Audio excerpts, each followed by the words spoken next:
it's a calling. And when I was a martial artist, I felt like I was chasing something, but it wasn't exactly what I was looking for. And when I got into being a professional fighter, it was what I thought I was meant to do, but I could feel it. I could feel it wasn't. When I became a coach, I felt like, yeah, this is what I'm supposed to do, but it's not like my legacy. It's not the thing that I'm supposed to do with my life. When I found this, there was this immediate, not like it took 2 days. It was like, this is what you're doing with your life. Whenever I found that like emotional connection with moving the hammer, I went all in. Leo Savage, thank you for joining me on the podcast. Thank you for having me. Of course. So in my preparation for this podcast and looking around to see some other interviews that you've done in the past, I came across the AUXORO Podcast, and you said something. You said something on this episode that I found fascinating. I actually wrote it down as soon as I heard it, because I was like, I gotta throw this in somewhere. So I figured, why not start with it? And you said that quote, "When I used to play with G.I. Joes, I was in the flow state." And when you said that, I was not a G.I. Joe guy. I had different things that I would play with when I was younger that would put me in the flow state. But I knew exactly that feeling when you said that, like just going back to that place in my mind where, you know, you're 8-10 years old, you don't give a shit about anything except what's in front of you, being in the backyard, you know, playing with your brothers, playing with action figures, GameCube, whatever it is. So I wanted to ask you, before you were introduced to the practice of Steel Mace and created the platform Steel Mace Flow, can you describe the earliest memories you have of being in those type of flow states, like before Steel Mace became a part of it, just to give people a deeper picture of what that was for you? You know, it's interesting when you learn the word flow state, and then you learn what it means, and then you backtrack and you see different areas of your life of when you tracked it down. And I think what you brought up, playing with my action figures, is probably the earliest state of flow that I had with an object, like a toy. But the earliest with people or with myself was I used to play Lava Monster as a kid in, goddamn, preschool. Not even school, preschool. Yeah. But it was this thing where I had to be athletic. And Lava Monster, basically, you'd get on the gymnasium equipment or the playground equipment, and the game would start, and you'd have to get off of the equipment, go touch a fence, and then get back on before the Lava Monster, who was like a kid, you know, would tag you. And if you got tagged, you were the Lava Monster. But I remember just being very good at that particular thing, and I wasn't very good at a lot of things at that age, not because I was didn't have skills, but I mean, what skills do you have when you're in preschool, you know, athletically? Yeah. But I remember thinking, like, I'm gonna hit this path and nobody's gonna see me, I'm gonna be up and down, boom. But I remember hitting flow state that early, but you know, of course, I was just playing. So those are kind of the first areas in my life that I can track back into. But getting a little bit further down the line, I joined, karate at a young age, and I found flow state in competition, in competing, and I would. We had we had to do a lot of these things called katas. And basically it's like a performance of the moves, you know, to like get you to the next level. And I had the worst time remembering a kata, because I'd do like half of it and then I'd want to play and break out of the kata. And so I would find this like free flow, not like just like a flow state. Like, okay, flow state's different than free flow. But I just would find that, man, I could put all these different combinations of like karate kicks and chops and blocks and a physical free flow. One really interesting thing about that, so I studied karate, which is like not the most elegant, not to offend anybody, you know, beauty's in the eye of the beholder,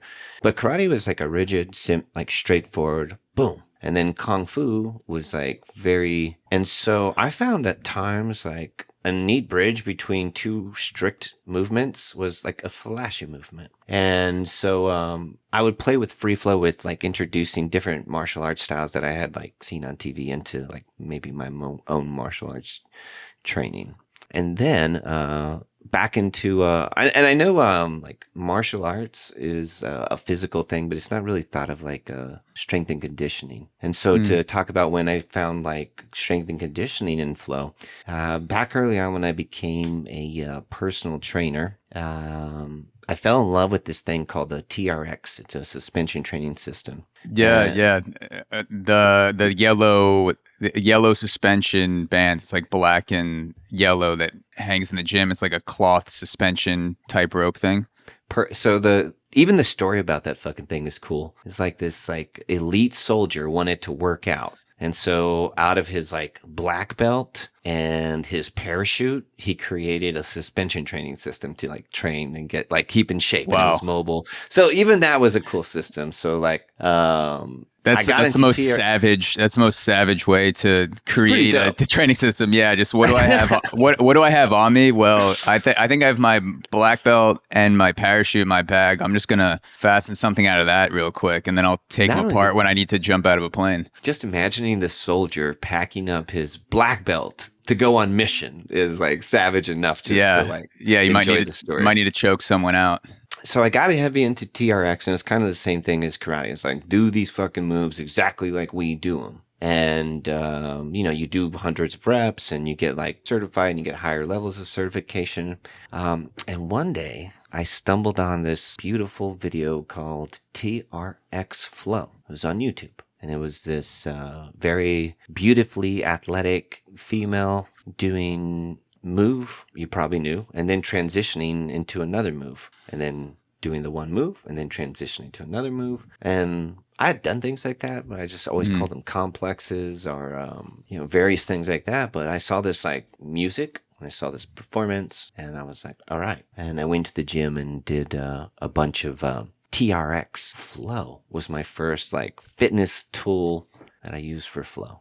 And when I look back at life, there's just like so many things. Like I played turntables for a while. I had an old set of Technique turntables, and I had some friends who were DJs, and I found flow in music.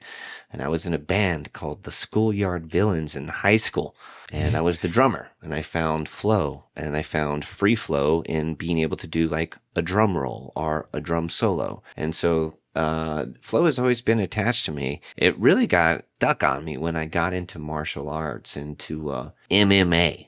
I competed as a cage fighter for a while, and in cage fighting or MMA, it was a various form of martial arts. So I couldn't just do karate. I had to wrestle and do karate and kickbox, and I had to blend all the martial arts systems that I knew all this past life experience into like a free flow. So I guess from playing Lava Monster as a kid to competing as a martial artist, the flow's been strong with me. Yeah. And I was trying to think about what flow or how flow was introduced into my life when I was thinking about things to get into for this conversation. And it seems like or for me at least, it seems like I spent a lot of time unlearning the things that put me out of the flow state rather than learning how to be in the flow state.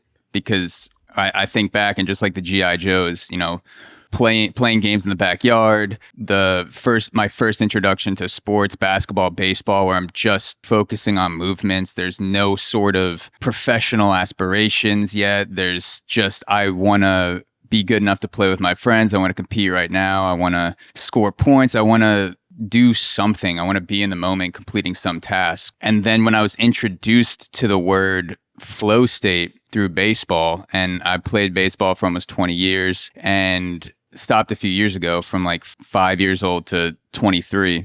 And this idea of flow was put into my head by coaches, and then my own education through watching YouTube videos, other people play, where it's like this concept that when you're pitching, the rest of the world drops away, almost like in The Legend of Bagger Vance, where he's staring down the fairway and he goes up to the ball and something doesn't feel right, and he takes a step back and closes his eyes, and then all the trees and people disappear and it's just him in the fairway. And I became obsessed with like how do I get into this feeling, this state of mind, this flow. And I was approaching it like I'd never been in it before. I'm like, what is this thing people talk about? What is, and once I realized that I had actually been here before, it wasn't in competition. It was outside of the lens of competition. It was, 15 years earlier. Then that helped me get into the flow state more easily, especially during pitching. You can't be in it all the time, obviously, but like knowing that I'd been there before and this concept that I was chasing when I was like, oh, like I've experienced this in the past. This is something that I've tapped into before. I just didn't realize it. I wasn't watching someone pitch. I wasn't watching an educational baseball video. I wasn't listening to a coach. That's just something that I naturally fell into. So yeah, just thinking about that, it seems like my journey with flow state, at least personally, has been just allowing myself and providing a path for myself to fall back into that state rather than trying to craft some sort of universal experience that I'm striving for, if that makes sense. Yeah, flow is something that needs to be refined, and in order for you to refine something, you have to acknowledge that it exists. And once you acknowledge that it exists, then you can you do that deep dive and where you look inside and you say, well, cool, I do have some experience with this. We called it different things. I had this awesome conversation. Your story about the guy pitching and making everything disappear. Yeah. Reminds me of this story. I was at the Onnit Academy. I've got a very neat job there where I do neat stuff, and they encourage me to do neat stuff. And every now and then they'll introduce me to a performance athlete of some type. And I got to work with this NASCAR driver, and he says, it was such a cool conversation. He goes, "What's it like for you?" What's it like for you? Yeah. And I knew exactly what he was talking about. And I was like, what do you mean flow state? I was like, well, what do you know about flow state? And he's like, I just learned the word a couple days ago on a podcast with Kyle Kingsbury. He's like, I don't know what that is, man. I just get in the zone. And I'm like, let me describe for you what it's like. There's usually a music. And for him, I said, it's probably your car. You're so tuned in that you can tell if something's loose. The throttle response is telling you what the engine's doing, how much rubber's on the tires. You know everything. You turn into a supercomputer and you can make all these decisions. And he's like, that's just like getting in the zone. And I'm like, yeah, it's the same thing. You've been in flow state, this whole time.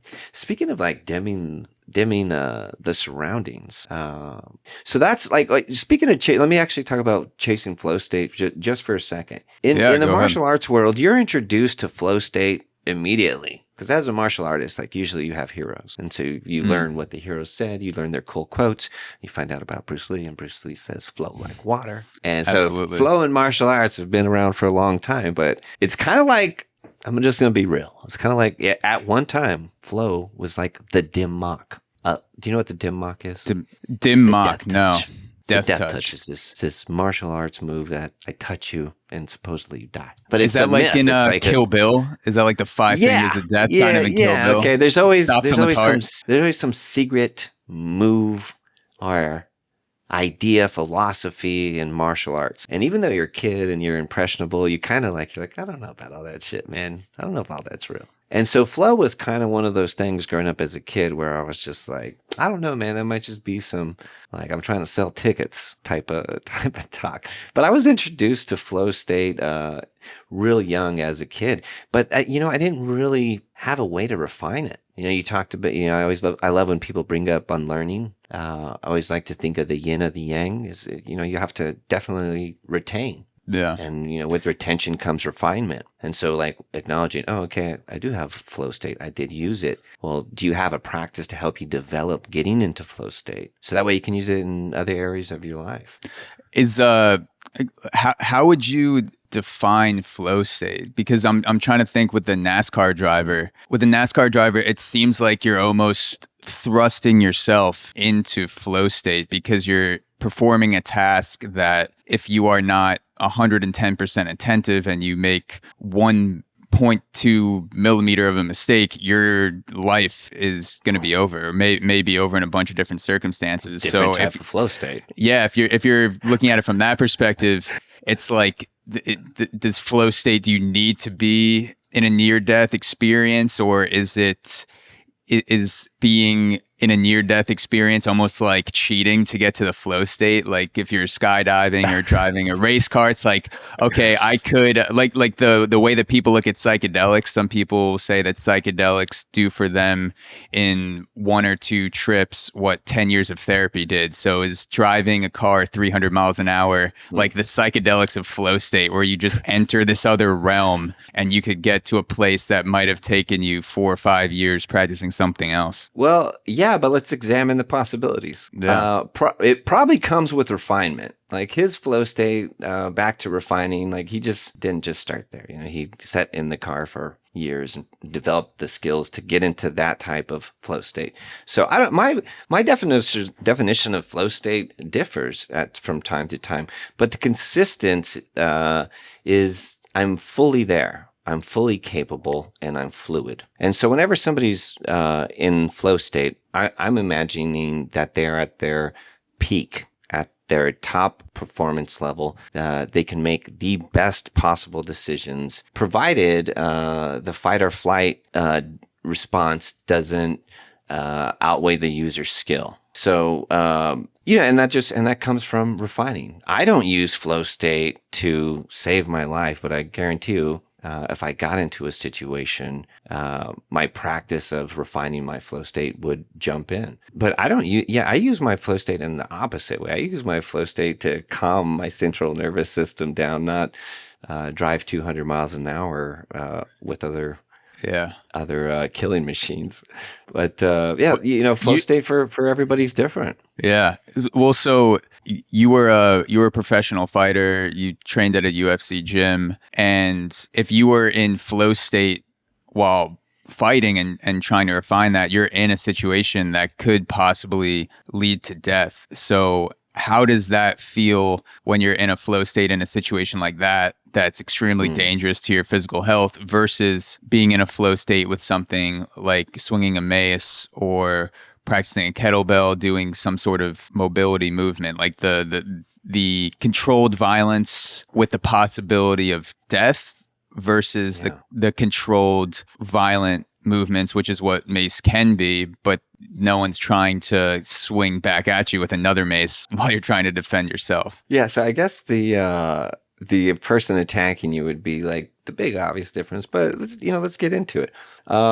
I was scared as absolute fuck before I fought.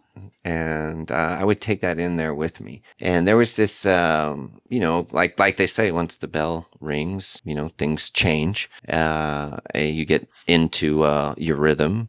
But I would find my flow state pretty quick in fighting. And it felt really good when I was successful. When I was successful, I would leave the ring and I would be like, oh man, everything, it was like it was in slow motion. Did you see when I moved and then I did all that cool stuff? Versus like just getting beat up where, there's flow state was not accomplished. Yeah. Versus sure. flowing with myself or flowing with an object, you tend to have the majority of the control of the situation. Flow state, though, I do like to say that flow state happens between fatigue and failure. And so when I get to a place of fatigue, my body and mind become one, and they conspire to help get me through whatever I'm going to get through, whatever the task is. Did you hear that ring? Yeah, it sounded like a sound bowl or something in the background. That's wild. But it's gone now. I have a sound bowl in the back, but sorry, that kind of threw me off. Where was I? No, yeah, maybe you were so in flow that the sound bowl was picking up the frequency of your voice, and it just that was weird. Had to ring out. Is it gone now though? You don't hear it on your end anymore? It was going for a second, but I think we're all good.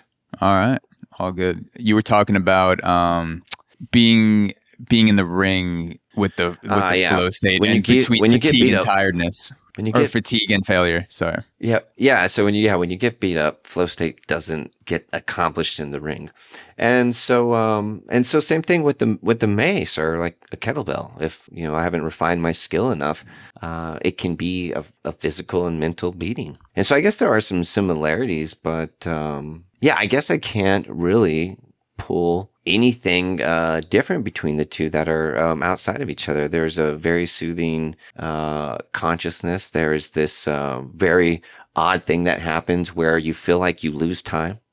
When you're in flow state, you might like, hey, I did that thing for 3 hours and it went by like that. But I'll counter that by saying while in flow state for that 3 hours, you become really good with time. At least as far as like making decisions, like, well, if I do this or if I do that, whatever way I go, here's the outcomes. You kind of have that ability when you're in flow state. And so there's that in both of them. I can't find much similarity or much different other than the events themselves. Yeah. But that's this is also one thing is art often imitates art. My relationship with the Steel Mace is one of self-expression, and in that art, I take out other areas of my life that I've really enjoyed and act them out while in a free flow or while in flow. And so I bring martial arts to my mace practice. So it would make sense that the two are very similar. Yeah. The fatigue aspect is something that I struggle with podcasting, because I definitely agree that a certain level of fatigue, especially with working out or playing a sport, it's easier for me to drop into some sort of flow state. But when I'm podcasting, I do have moments when I'm in flow state when everything drops away, and that flows and fluxes throughout an entire episode. And the difference is that I come into a podcast with usually the highest level of energy that I'm going to have throughout that day, but the fatigue isn't really there physically. Mentally, I'll feel drained by the end of an episode. But hearing you talk about it, I'm wondering, like, should I realign my workout so that I'm doing something for like 20, 30 minutes, not too hard, before an intense mental activity like a podcast, so that I'm not starting off with all this kind of jacked up energy, spiritual, mental energy, because I haven't physically spent myself at all yet. Yeah, that is a different type of fatigue. My specific fatigue I'm talking about is like when you physically get tired, your body figures out how to move fluidly. And as far as exhaustion goes, I mean, your body does things like yawn. You get brain fog. What can you do to change that? Maybe just refine your technique. Try different shit out. Play a game in the middle of your podcast. I don't know. Yeah. It happens to me. I'll tell you what, man. Like I took my my own certification 3 years ago on my birthday. It was such a neat thing to have just about my complete team of educators host a Steel Mace Flow certification, and it was like right around my birthday, and I showed up and surprised everybody, and I got certified in my own program. And so when you take my program, you do a lot of physical work. When you teach the program, you talk a lot and you demonstrate, but there's like more of a mental fatigue than physical fatigue. And I think my certification is more fatiguing teaching than taking. That the mental fatigue is a barrier that I have a really hard time breaking through, to whereas a physical thing, it seems like I can always gamify anything and make it entertaining for me enough to keep me in the fight. So you feel the mental fatigue more when you're teaching versus the physical fatigue from it, because you may not be moving around as much when you're teaching something like Steel Mace Flow Level 1. You feel more of a mental fatigue when you're doing that? Sure. And thinking back about like why my teachers were always so tired in school. I'm like, all you guys have to do is talk. But teaching a bunch of kids all day is fatiguing.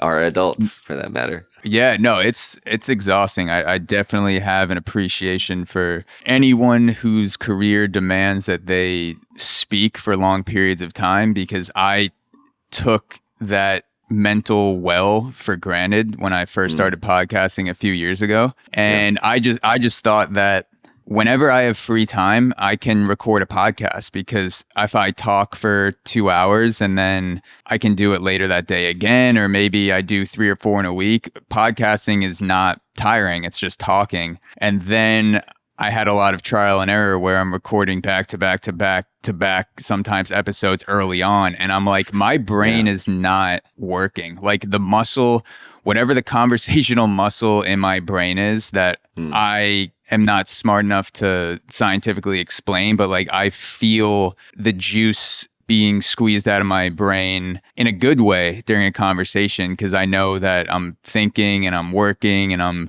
taking the other person's insights and listening and trying to build upon that, and it becomes this beautiful thing. And then I realized, about a year into it, I'm like, I need to treat this almost like a workout, where if I'm going to exhaust myself conversationally, I'm not going to do the same thing the next day to the same extent. Maybe I'll do a 10-minute solo podcast. Maybe I'll wait a week. Maybe I'll shorten and play around with it. Kind of like the trial and error experimentation, like you said. Yeah.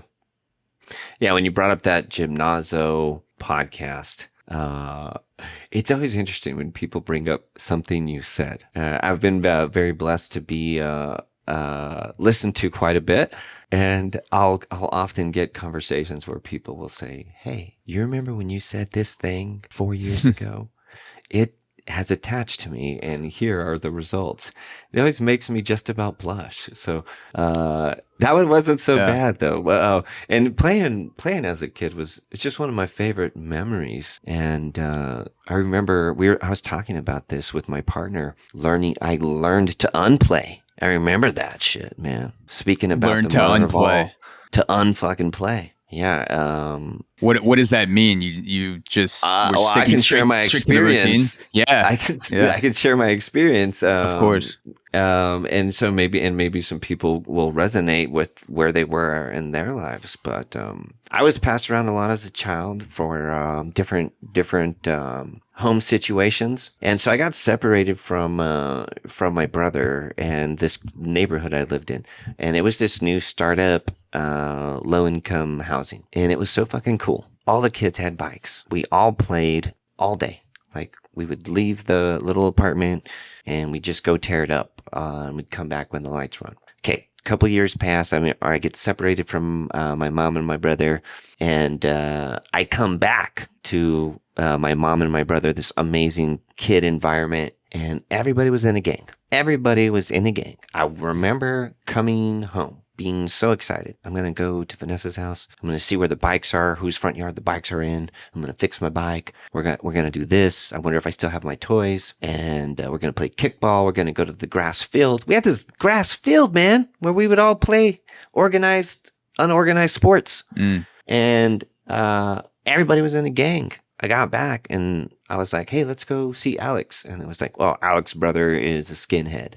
And I was like, "What?" And they're like, "Yeah, we don't play with Alex anymore." And I'm like, "Is Alex a skinhead?" And they're like, "No, but his brother is." I was like, "Well, let's go down and see so-and-so." And it's like, "Oh, we can't because they live by these kids and those kids are in a gang." I was like, "What?" And I had to maybe I didn't learn how to unplay. I just started playing hoodlum with the rest of my neighborhood. Yeah. But I had to grow up. I had to be tough. There was no man of the house, and I had those responsibilities. And if I played with toys, I was like an adolescent and made fun of. I had to hide that I enjoyed playing with toys. Yeah, man. Sixth grade, that happened. Back when the lights were on. Okay, couple years pass. I get separated from my mom and my brother, and I come back to my mom and my brother, this amazing kid environment, and everybody was in a gang. I remember coming home, being so excited. I'm going to go to Vanessa's house. I'm going to see where the bikes are, whose front yard the bikes are in. I'm going to fix my bike. We're going to do this. I wonder if I still have my toys. And we're going to play kickball. We're going to go to the grass field. We had this grass field, man, where we would all play organized, unorganized sports. And everybody was in a gang. I got back and I was like, "Hey, let's go see Alex." And it was like, "Well, Alex's brother is a skinhead." And I was like, "What?" And they're like, "Yeah, we don't play with Alex anymore." And I'm like, "Is Alex a skinhead?" And they're like, "No, but his brother is." I was like, "Well, let's go down and see so-and-so." And it's like, "Oh, we can't because they live by these kids and those kids are in a gang." I was like, "What?" And I had to like, maybe I didn't learn how to unplay.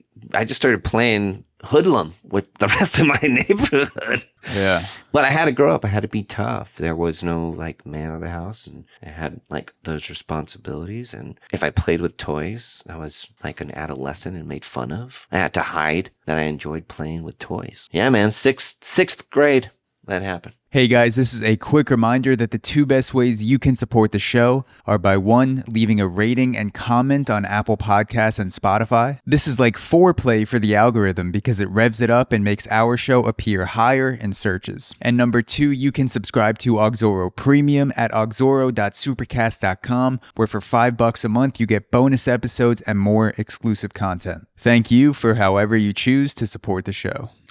That's interesting. I'm from a very white Jewish town in Long Island that if there are gangs, it is old women playing poker at Panera Bread. That's about the only thing that is gang worthy in my town. So I never I never had that experience. But it's interesting, like having those clear cut lines from an early age. I don't know how that would have affected me, because obviously there are cliques and stuff and people hang out with certain people in school, but there was no clear defined thing of, yeah, we don't talk to these people or you're with us. It's just, it seems like that would definitely affect the way you move through life in terms of relationships and being able to play, hang out, things along those lines, and like how you view those interactions, like the interactions of groups of people. Yeah, I've always just done what I do. And so when I've been in places where I understood that, like, okay, you have rules. Okay, well,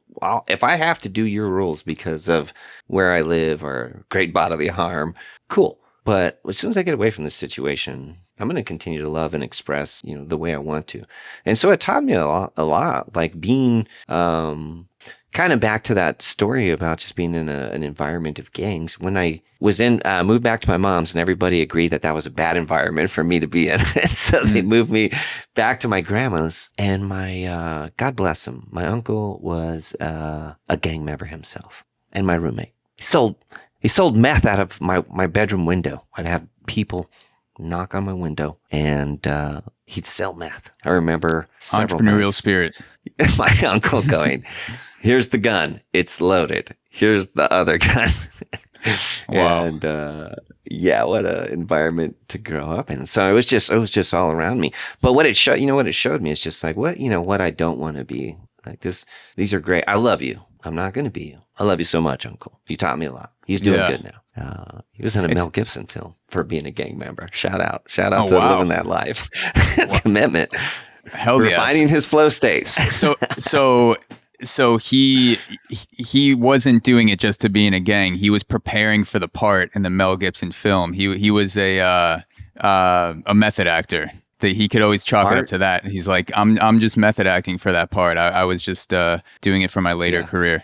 Art imitates art, Yeah. So, yeah, that's crazy though. But I just go ahead. Sorry. No, I was gonna say, when you're young, going to bike with friends to the park, or some guy, your uncle hands you a gun and is selling meth out the window, you just think that's normal. Like, I thought everything was normal until about 9 or 10 years old, where I started seeing how other people live, and that was also, I'm grateful enough to have it grown up with things like Facebook, Instagram, YouTube, where I can actually see what other people look like and what they do and how they act and how conditions are around the planet. But like, before you get to that point, your only concept of what's normal is the people that you love and the people that take care of you and how they treat you and how they treat others. So I'm like, if my uncle handed me a gun and was selling meth out the window, I imagine I'd just be like, well, I gotta do my job. This is it. Like, I'm in the shit now. This is how things are. Yeah. That was kind of the mentality, being young and impressionable and in the situation. But also, I knew from a very young age what was right and what was wrong, and who was trying to bullshit me and pull the wool over my eyes, or say the soft lie to get you out of the most hurt. So you could sense that from a young age. You could sense them trying to finesse you. Oh yeah. I always was keen to that. I think it only took one or two of those finessings at a young age to where I was like, oh, okay, I recognize that look. I recognize the tone in your Yeah. voice, you know. But yeah, and glad I had those experiences in a Yeah. way. You know, I hate to be the person who's like, aren't you glad that happened to you? Because look at you now. Yeah. Because I'm a firm believer in fate. I think no matter what happened to you, you're going to be here right where you are. And so I'd like to imagine that you're going to get here without all the grief. So I don't wish grief on anybody, past or present. Yeah. Yeah.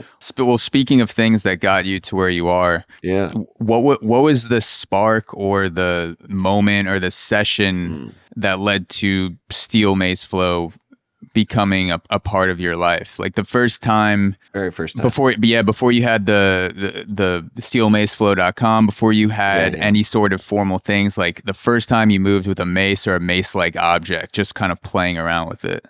What a great memory. You ever tell like a losing your virginity story to your buddies? Yes. when you're just like, this is an old like 17, 18-year-old, whenever that is, that's like the coolest conversation. You get to be like, cool. I had the lie that I told my buddies when I first got to college, because we were just like a bunch of 17-year-olds sitting in a baseball locker room. You know, 80% of us are virgins, but 100% of us lost our virginity in high school. So we're like, fuck, I need a good story. So I told that story. And then once I lost my virginity later that year, I was like, now I can tell this story. But then I also have to remember who I told the lie to, because they're gonna be like, what? Didn't you like lose your virginity at a party in the Hamptons or something in high school? Which is what I said, I hadn't been to the Hamptons. And I'm just like, well, you know, but yeah. So I never got that story. I never got to do that story. I didn't lose my virginity till way out of high school. But when I tell this story, every now and then it gives me that feeling of you're getting to tell one of the greatest tells you've ever told. See, you're even choking up on it. I am. It's a difficult story for most people to hear. Take a minute and gather yourself before I tell you the rest of it. It's the emotions and the sound bowl and the conversation. It's just hitting me right in the feels right now.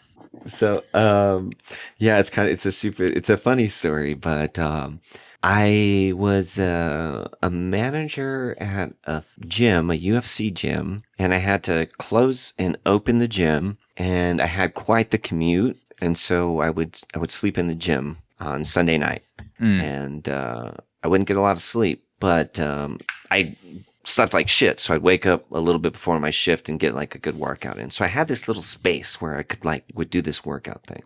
Working at a UFC gym, I was always watching UFC Unleashed or Unbedded, which is a docu-series that shows a fighter and their preparation for the fight. And I'm a UFC fan. I've been a fight fan. I used to fight. I've got friends who fight. But as a coach, I would watch it in this new light of like, what are they doing? And I would love to train my students and like give them training, but also like entertain them. And about what year is this? This is like 2014. Okay. And maybe 2013 going into 2014. And I watch Brock Lesnar training for a fight. Oh yeah. And he's hitting a tire with a sledgehammer. And we've all seen that. And at the time, it wasn't anything crazy. But this motherfucker was using one goddamn hand. I had done some manual labor in my days. But seeing this fucking guy swing a sledgehammer with one hand, I was just like, oh my God. And it probably looked like just a normal hammer in his hand, not a sledgehammer. You know, as big as he was and as small as he made that thing look, I knew how strong he was. Like, even, I don't know how big he is. He's like 300 pounds, 80 foot tall. I never thought like that dude's superhuman strong. It's evident. I'm sure if you see him in real life, you think that. But seeing him do this thing that I didn't understand. And so that was a spark that I immediately thought to myself, if I had done karate, because I took karate like 8 through 13, I would be so, if I would have got black belt in sledgehammer in karate, I would be so strong. Everything in martial arts is made to move fast, it seemed. Like the sword, the bow staff, like the nunchuck, they're all like quick to kill, quick to harm. And so the weapons that we learned in the martial arts styles I studied, they were the opposite of, like, if you used the sledgehammer, it was the complete opposite. Because the weight is far away from you rather than like close to you. If you flip a mace upside down, it acts just like a sword. It acts just like a sword. And anyways, I thought I'm going to do some karate with the sledgehammer. And so there I was in that that space where I slept at the gym on Sunday night, and I woke up Monday morning, and it's 4 a.m. The gym opens at 5. I used to keep my weed on me. And I go to the back and like smoke out the back door, pray that nobody came early. And I cranked the fucking music up. We didn't have any neighbors that were, we had a bakery shop next to us, but they weren't open. And so there was no noise complaints. I would crank it up as loud as I could. And I just started doing like basic blocks and strikes with that sledgehammer right there. Oh, hell yeah. There she is. And the music was going. And I just magically slipped into free flow, which is flow state. And in free flow, you're acting out your past, right? Whether you saw it, whether you've done it, whether you did it 10 years ago, whether it was like a horrible bad memory that you buried way deep underneath the earth. In free flow, you act out the past. And in that experience of acting out the past, it was all martial arts. And it was so difficult. And nobody was there. All right. Nobody was there, but everything disappeared. And I was just swinging this sledgehammer around, trying to ask it to do what it did not want to do, which was move slow and move controlled. Sledgehammer wants to be ballistic. It wants to be slung. And I used a lot of sword in my martial arts. And so replicating sword moves, we talked about when you flip a mace upside down, it acts like a sword. When you flip it upside down, it fights sword movements. It fights it. And I just fell in love. And I would introduce people to it in like a peacock way. Like there would be people in the gym and I'd be like, and people had no idea what I was doing. It was very cringy. They couldn't see how I felt, but I only saw what I felt. And so to me, I was Beethoven, right? Who's a famous DJ right now? Bad Bunny? I was Bad Bunny. Bad Bunny. Yeah, there you go. I was just writing the most epic masterpieces. But when I look back at the recordings, it was so bad. It was so ugly. And so you felt different than it looked, for sure. That's all I wanted to do, man, was feel. My whole life I've been told what to do, how to do it. And I played by rules, weird rules I knew that weren't mine. And I found this place where I was like, I do whatever the fuck I want. And it felt. And I got to deal with some shit up front and quick because it did feel cool, like playing with toys. I was going through some deep shit, and usually when I was going through deep shit, I would do barbells, like whatever the workout was, which was emotionless and robotic. You don't move your spine when you lift weights. So how can you work out your emotions if you don't move your spine? So I have this thing where I'm moving weight around and I'm going through a phase shift. A phase shift it's just an evolution. You're evolving so fast that the current things around you are stuck and they feel like anchors and they hurt. And I'm going through this phase shift. I'm evolving. Everything else is staying the same. I'm finding this new consciousness, this new way of, I guess I was just finding a new way. I was creating a new way. And I had this emotional moment where I was completely comfortable, crying my eyes out, remembering horrible shit that I went through. But I was so strong in that moment, armed with a hammer and doing martial arts. And I broke all the rules of combat and martial arts training and fitness training. And I trained with emotion. And whenever you're trained not to be don't be emotional so you can make clear decisions. But I found out that when I used that emotion, when I harnessed it, when I refined it, I was so fucking strong. I was so goddamn strong. Nothing could stop me. I would work out for 3 hours twice a day, minimum. And this was with the sledgehammer? Eventually it did turn into a mace. And And that was quite an experience. The only thing I can really relate it to is there's two things.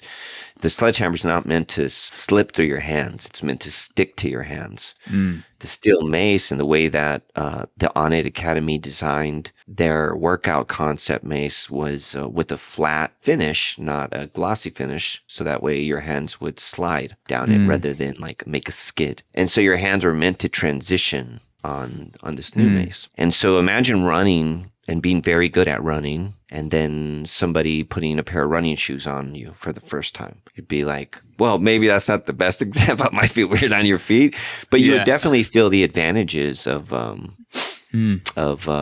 the athletic equipment that was more suited to what you were doing. And for me, it was not really like it was never really a workout thing. It was never a workout. It was just I was going through some shit, and I didn't really want to talk about it, and I would just act it out, and it felt great, and I was relieved, or if I was happy, and I didn't want to talk about it because I deal with social anxiety. I just really don't. I don't want to talk about how happy I am.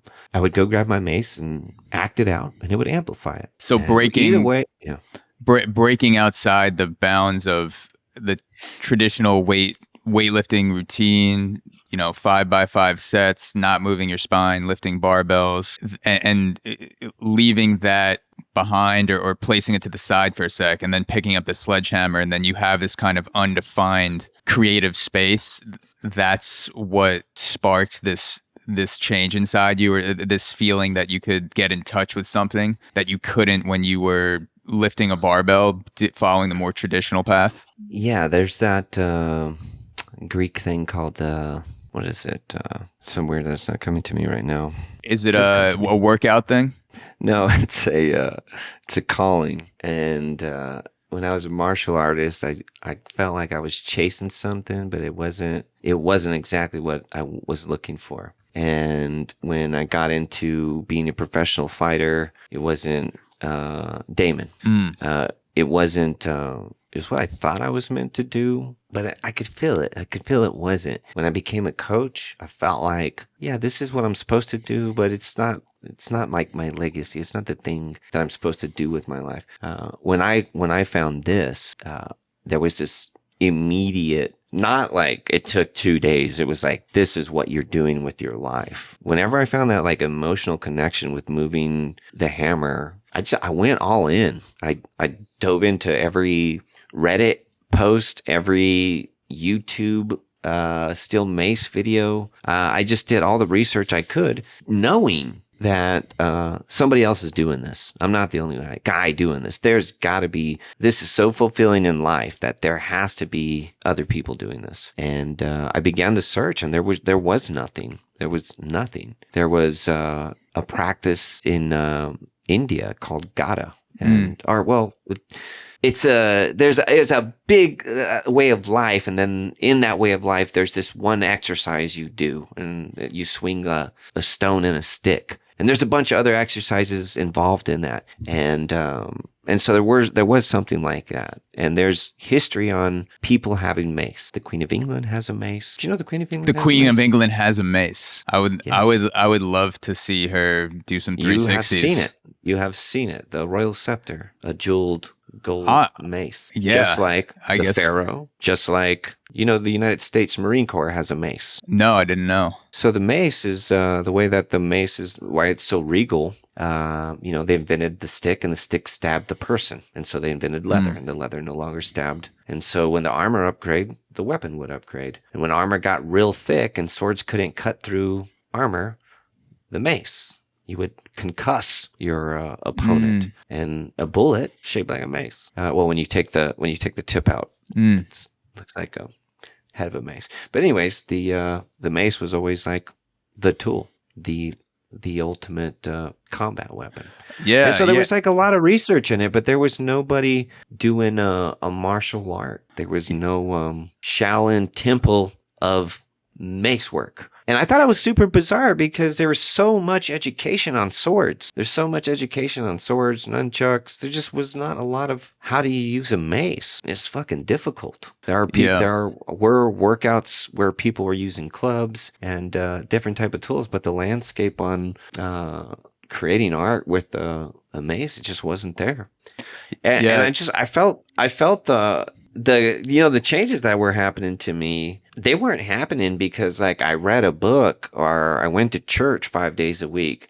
I remember just like I wanted to work out more. I wanted to play with my mace more. And in order to do that, this is a real conversation. Leo, you need to eat more broccoli. If you want to work out more, you need to eat broccoli. You need to eat avocados. And I was like, okay. And it made a difference. And I was just start slowly making these like small integrations in my life so I could just do the thing I wanted to do more.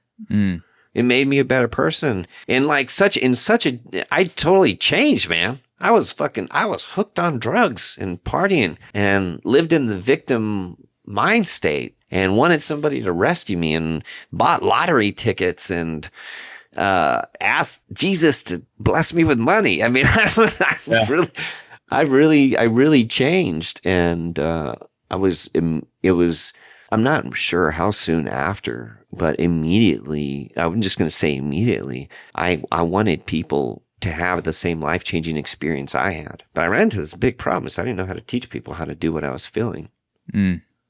I wanted to pause for a second to say that hearing your experience reminds me of my own arc. I suspect a lot of athletes go through a similar physical arc with how they approach working out. And I was introduced to lifting weights through baseball and did it a little bit in high school. And then in college, that was when we got seriously into it. The deadlifts, squat, pressing, just everything was barbell and dumbbell with some mobility. And I actually felt incredibly emotional while I was lifting, not just because of the weight and the force I'm putting into it, but because I was used to lifting in a weight room with 30 other guys. So for the first time, I have 29 other guys yelling at me like, get up, get up, get up, get up. Like, fuck yeah. Yeah. And I had all these emotional memories and these emotional scars in the weight room. And then once I entered the twilight of my baseball career and I knew I wasn't going to continue professionally and I was still working out in the same way, but then I wasn't in the weight room anymore with 30 other guys all with the same exact goal. I'm in a gym with people who are all working on themselves. A gym can be a very crowded but also lonely space. And I was performing the same workouts, performing the same movements, and I enjoyed it for a couple years. But then I got to a point where I was asking myself, what is the point of me lifting weights? Not even just overall, but like this squat right now, like this attempt to do, 275, whatever it is, putting it on my back and lifting it up 5 times. And then the next week trying to do that 6. Why am I doing this right now? Because I never really thought about it after baseball. Like I remember just like kind of standing there in the gym and not really working out for 30 minutes, just kind of like in this stuck moment of, do I want to continue lifting? Like I feel like I'm not going anywhere. I feel like there's no purpose. I'm getting stronger. I am working towards something, but I feel like I need something different. It's just not fun anymore. And that's when I started playing around with kettlebells, with body weight movements, with certain types of animal flows, and just kind of like but searching around online and trying to play around with it. And then about 2 years ago, shout out to Adam Nathan Fleury up in Plattsburgh, New York. His gym is called Ludus Combat Club, Ludus. And just in this zone of searching around, I came across his knife defense course up in Plattsburgh and went through the knife defense course, learned some jiu-jitsu moves. At the time, I just started practicing Muay Thai, and he was the one who gave me my first mace. And just playing around with it, because I didn't really know any sort of technical movements at the time, just playing around with it and having this thing in my hands that wasn't a kettlebell, it wasn't a band, it wasn't a barbell, like just this thing that felt incredibly different. That was the direction for me that I knew I wanted to explore more. Like I want to do more things where you build a foundation, but then you also insert your own creativity into the movements. Like it's not just you get a you spit out a schedule, 5 dumbbell rows, 5 front squats, 5 shoulder presses, 4 more times, repeat, go on to the next set. I'd done that for 10 years and built a solid foundation from it. But the Adam giving me the mace was really, it was just playing around with something that I didn't really think was working out, because my sense of working out had always been like, you lift heavy things, like you need to lift something heavy to get something out of it. And I wouldn't really like recovery days, because I'm like, why am I in the gym doing these bullshit mobility movements? Like, I'm not building up muscles. Like, I'm not my own like narcissistic tendencies. Like, this is going to make my bicep vein pop tonight when I go out to the bar, like doing these thoracic extensions. Like, why, like what, is this not moving the needle forward? And hearing you talk about your own journey, your own experience, it seems like I had a similar shift in questioning why I was working out, and then feeling different things that felt more in line with play and more in line with kind of just losing yourself in certain movements, and then also getting a great workout as a byproduct, like getting moving, sweating, and doing this thing that is grounded in play and creativity rather than the strict routine, the strict structure. Shout out to Adam. Yeah, shout out to Adam. Did he give you a mace? I paid him for it, but he did give it to me. It was he was very generous with the price and gave me my first mace. And he didn't have to show me extra movements. He didn't have to kind of walk me through some things. And then I've also taken a bunch of his classes online, and then just his YouTube channel and your YouTube channel and the Steel Mace community online. There's so much great content out there that even though I don't live in Plattsburgh, whenever I'm in a live class or I'm looking through something online, I feel like I can get a lot of education and move the needle forward, because everyone is sharing their journey also online. So I'm incredibly grateful for that, and Adam and you as well for putting out just such a massive amount of content out there where you could really just click anywhere and get started and go down a rabbit hole and kind of try things out for yourself. It is quite a thing to look at and see the landscape of the steel mace and how many people practice it. And thank you for acknowledging the work I put in. I really used to post a lot. I used to put up a ton of content, but I don't anymore. I don't do it as much. And but that doesn't stop the airways from being filled with amazing movement and amazing people sharing their experiences and being vulnerable about it. It's not easy to put up the way you feel on the internet. And there's a lot of ridicule that can be had when somebody expresses themselves in just words, much less with movement that might contradict the information people have been taught with like a different tool, such as like a barbell. If I only have education in how to do a squat, looking at the way somebody moves a mace could be very counterintuitive. And so it takes a lot for somebody to post something out there.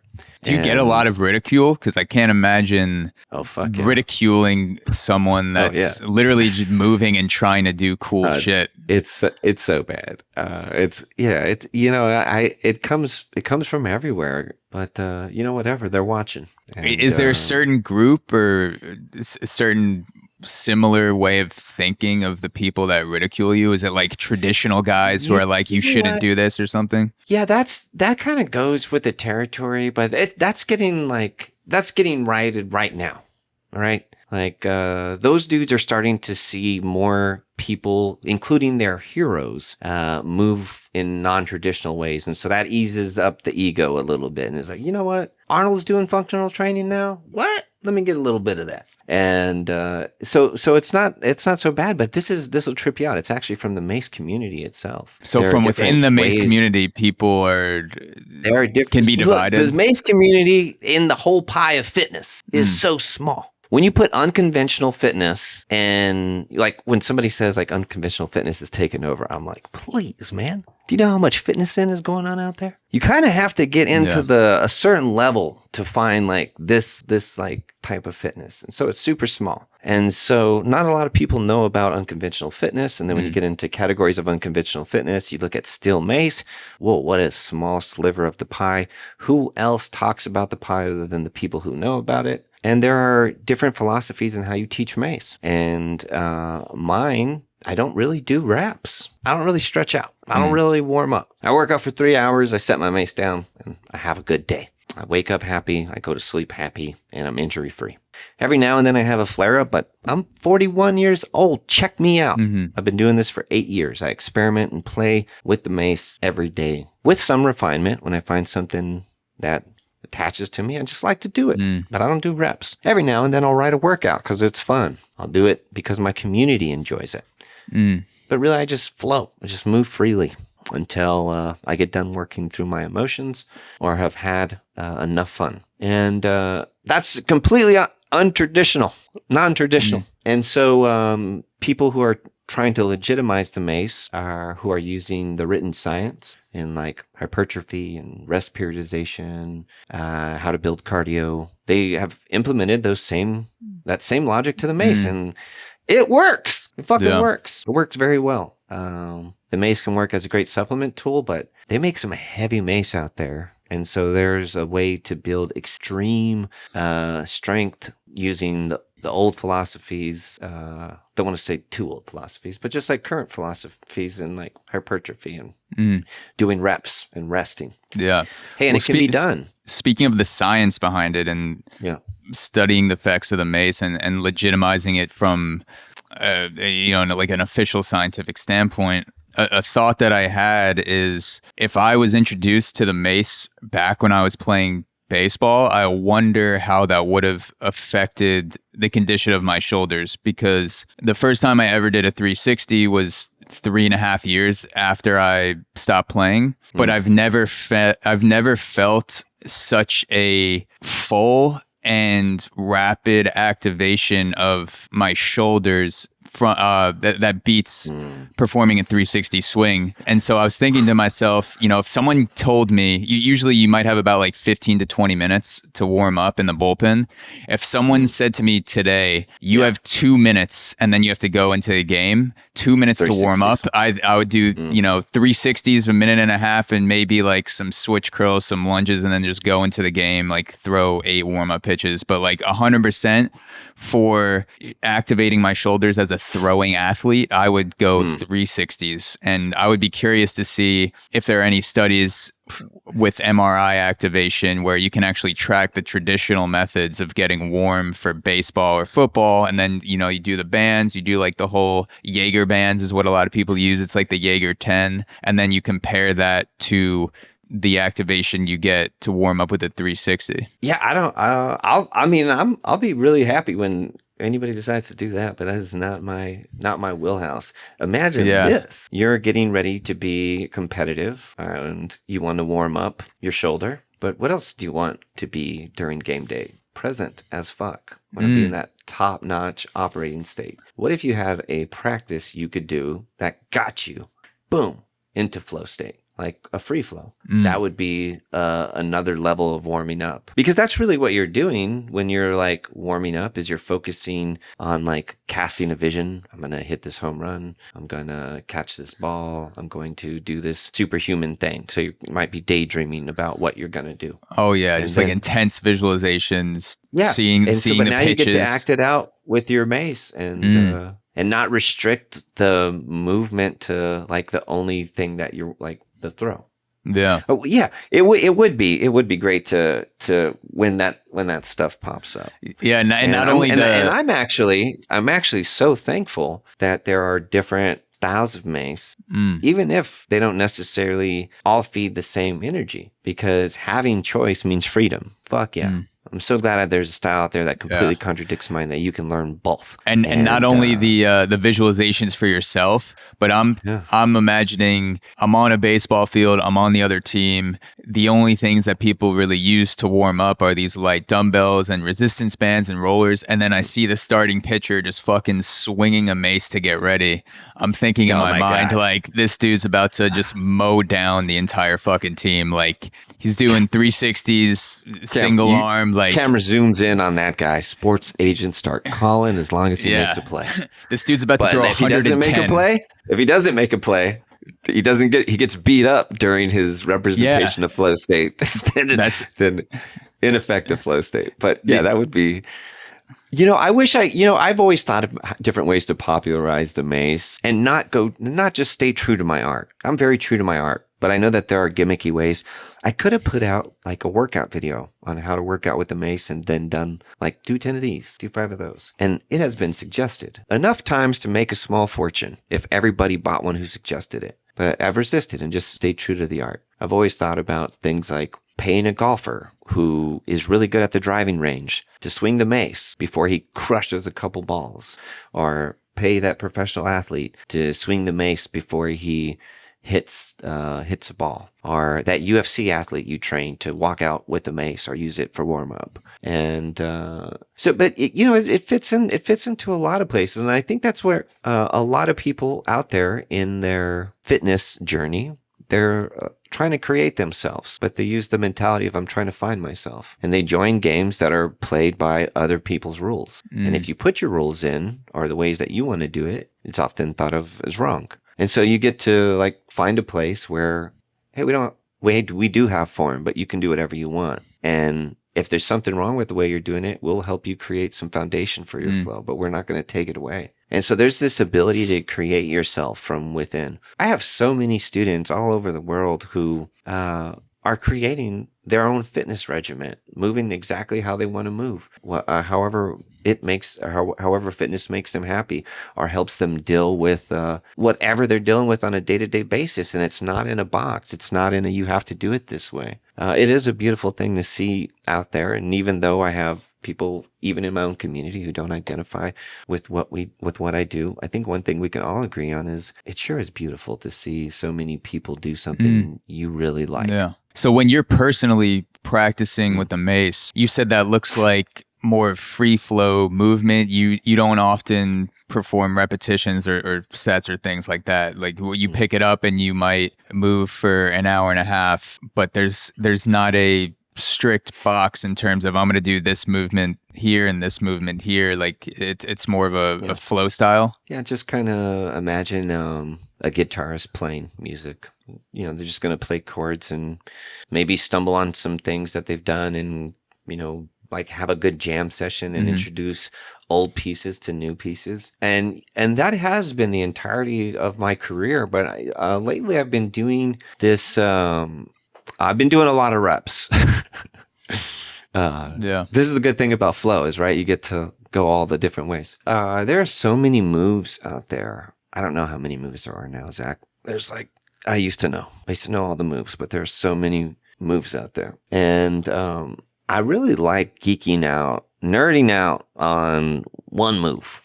Something I've always liked doing is like, if I go into like a workout, like a mace workout, there might be one move that I'm going to dance around and try and connect all the dots to. And so I've gotten really deep on what I can do with one move. And so this last probably year, I've been preparing for a project called Steel Mace Evolution.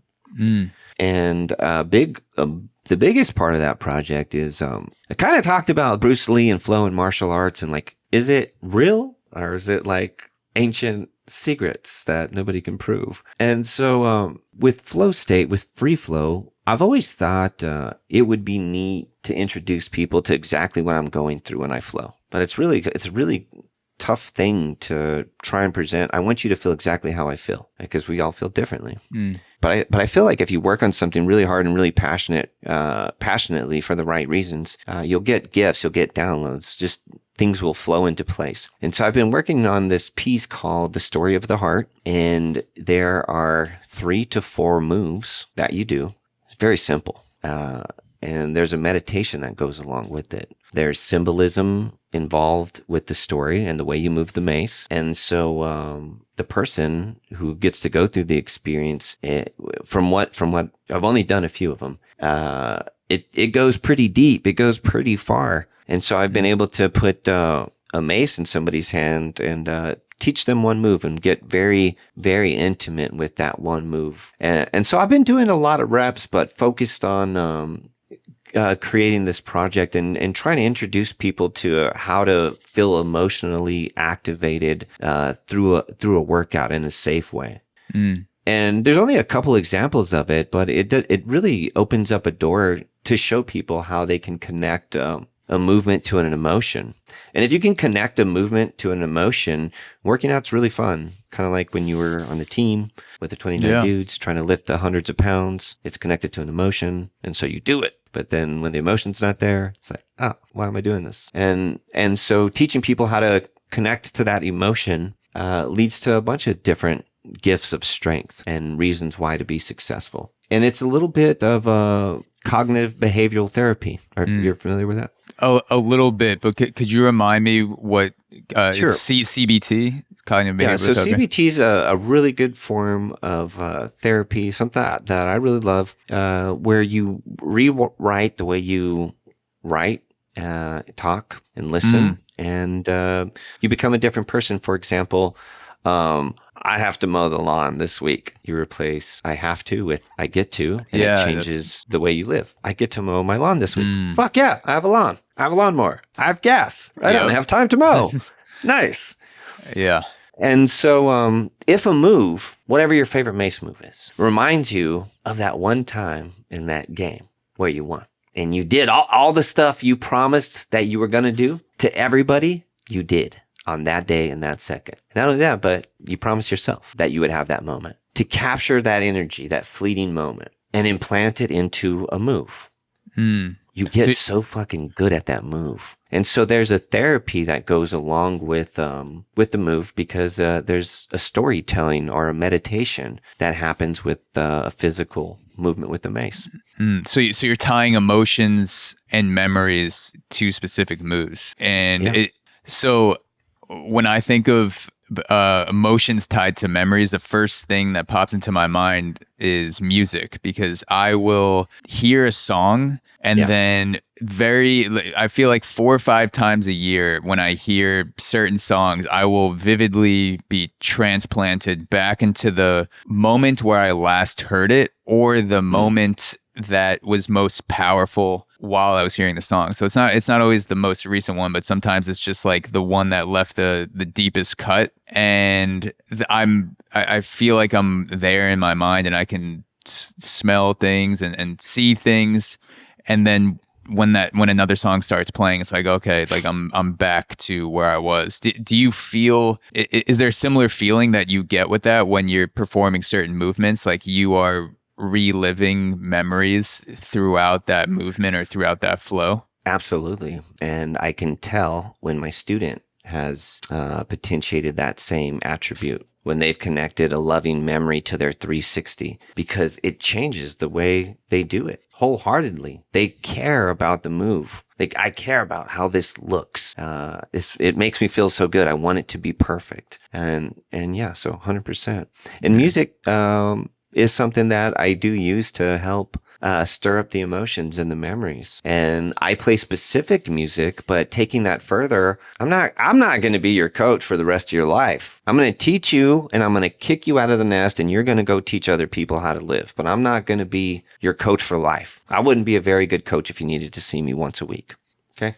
I just teach you a lot, and then we'll see you next month. Yeah, which is funny because that's how a lot of industries are run. They give you just enough advice. Because you fucking pay them every time you see them. Just enough advice, just enough insights, squeeze the teat a little bit so that you have to come back and pay $270 the next week. Yeah, can't give you too much. Yeah, so I just teach people how I do it as an example, so you can teach yourself. I don't want people telling my story. Did you take the level 1 course? You did. Level 1, yes. Did you ever do you know the story about the masterclass flow, what it means? I remember reading about it around the time where I purchased the class, but I don't remember the specific story. There's a story attached to it, and I don't know if getting into it, I don't know that everybody would have enough knowledge about what I'm talking about to get into it. So never mind. I'll just skip that piece. Yeah, so, or take the class on steelmaceflow.com. You can go check it out and discover the story. So you mentioned there was a period of intense drugs and partying that you had earlier in your life. Oh, yeah. Is there a specific, I don't like saying low point because I feel like the lows can kind of come and go and it's hard to pin down one exact valley, but is there a period that sticks out in your mind where you were at a point you felt like things needed to change, and what was that period you were going through? Yeah, I didn't. I had a great time doing drugs. I had a great time partying, and I had so many friends. I was the coolest person. I was the guy people like to party with. Can you believe that? I can. You seem like a very fun enthusiastic guy. I had this magic conversation on some mushrooms with myself, and I had taken a bunch of mushrooms to go bowling. Went intergalactic bowling, as you do on mushrooms. That is the time to do mushrooms. We took 5 grams of mushrooms. We went. We had a chaperone. Beyond a heroic dose for people listening. A heroic dose is things like 4 grams or something like that. So this is a good amount. We're just getting started. So we do that. We have the grams. We throw the balls. We get home. We decide we need 10 more grams of mushrooms. So me and my buddy, the chaperone, we leave to go get more mushrooms, and we get back, and the guy I was taking mushrooms with, Ty, he left. So I'm like, okay. The dimension or the place? No, he left the place. So it was just me and 10 grams of mushrooms and my chaperone, Donnie. And Donnie's like, you gonna eat some more? And I was like, yeah, I think so. And he's like, do you mind if I just stick around and see what happens? Dude, that's when you know you've taken too much. When your chaperone is like, I need to be here to scientifically observe this. So if something happens, I can write a paper. So I looked down at the bag of mushrooms and they were all gone. I ate all of them. I remember telling myself, don't eat all of them and you'll be good. And I looked down and I remember Donnie was cracking up. He's like, no, dude, you ate the whole bag. I've been telling. Anyways, I ate all the mushrooms. Have a great night. Played Halo. Yelled a lot. I thought somebody was yelling in my apartment. And so I walked around looking for somebody yelling. I made it into the bathroom, saw myself in the mirror. It was me. I mean, I really went for it. Wow. So I wake up I don't wake up, but like the morning happens. Donnie leaves. I'm sitting there on the couch. I'm all snuggled up in my fort. And I had this big TV screen, like this old school, big, like boxy TV. And I remember it was like changing channels or something, and it like went black for a second, and I could see my reflection, and the conversation was on. My TV self goes, Leo, that was so much fun. And I'm like, yeah. It's like, out of all the nights, this was the recipe. You found the recipe, man. And I was like, I did. If I do this, and I do some of this, laughter, friends, I got this. And he's like, yeah. And this is where you will be for the rest of your life. And that was it. I called my brother. It's like, bro, I need to get clean. He's like, what are you on? And I was like, well, yeah, I'm taking a little this, little that. And he's like, well, you can kick those. And I was like, yeah, I know, but I need to get out of my environment. And I went and got a U-Haul as soon as I could. Took a little bit of time for me to, shake it off, come back to my body. Packed up my car, ate shit on my lease agreement, and went and waited tables in Roswell, New Mexico while living with my brother, while I did not sober up, but formed a healthy relationship with any of the medicines I practice. And it took a lot of time. It took a lot of abstaining, and it really took something to work for, man. I mean, did you have the realization while you were on the mushrooms, or was it once you came down, you thought back to that experience and then something changed? I had that that was a conversation I had like on the mushrooms, the realization, like, dude, and there was this thing, like, I had so much potential. I had done anything I had excelled at other than high school. Okay. High school, you got me. All right. 1-0 you. But everything else I did I did exceptional at. And, when I was fighting in MMA, I had a name for myself, and I took opportunities and did really well at them. And there was an opportunity for me to be great. And I squandered that. I got hurt. I got into partying. I did end up making a comeback, but I, just enjoyed being free and celebrating, my 20s and shit, some of my 30s I celebrated. As you should. That was I had the realization when I was, I've had so many good conversations with myself, sober and not, but I've always been able to talk to myself whenever I was in situations. And now that was definitely not sober, but it's one of those conversations you look for when you're on mushrooms that you don't know.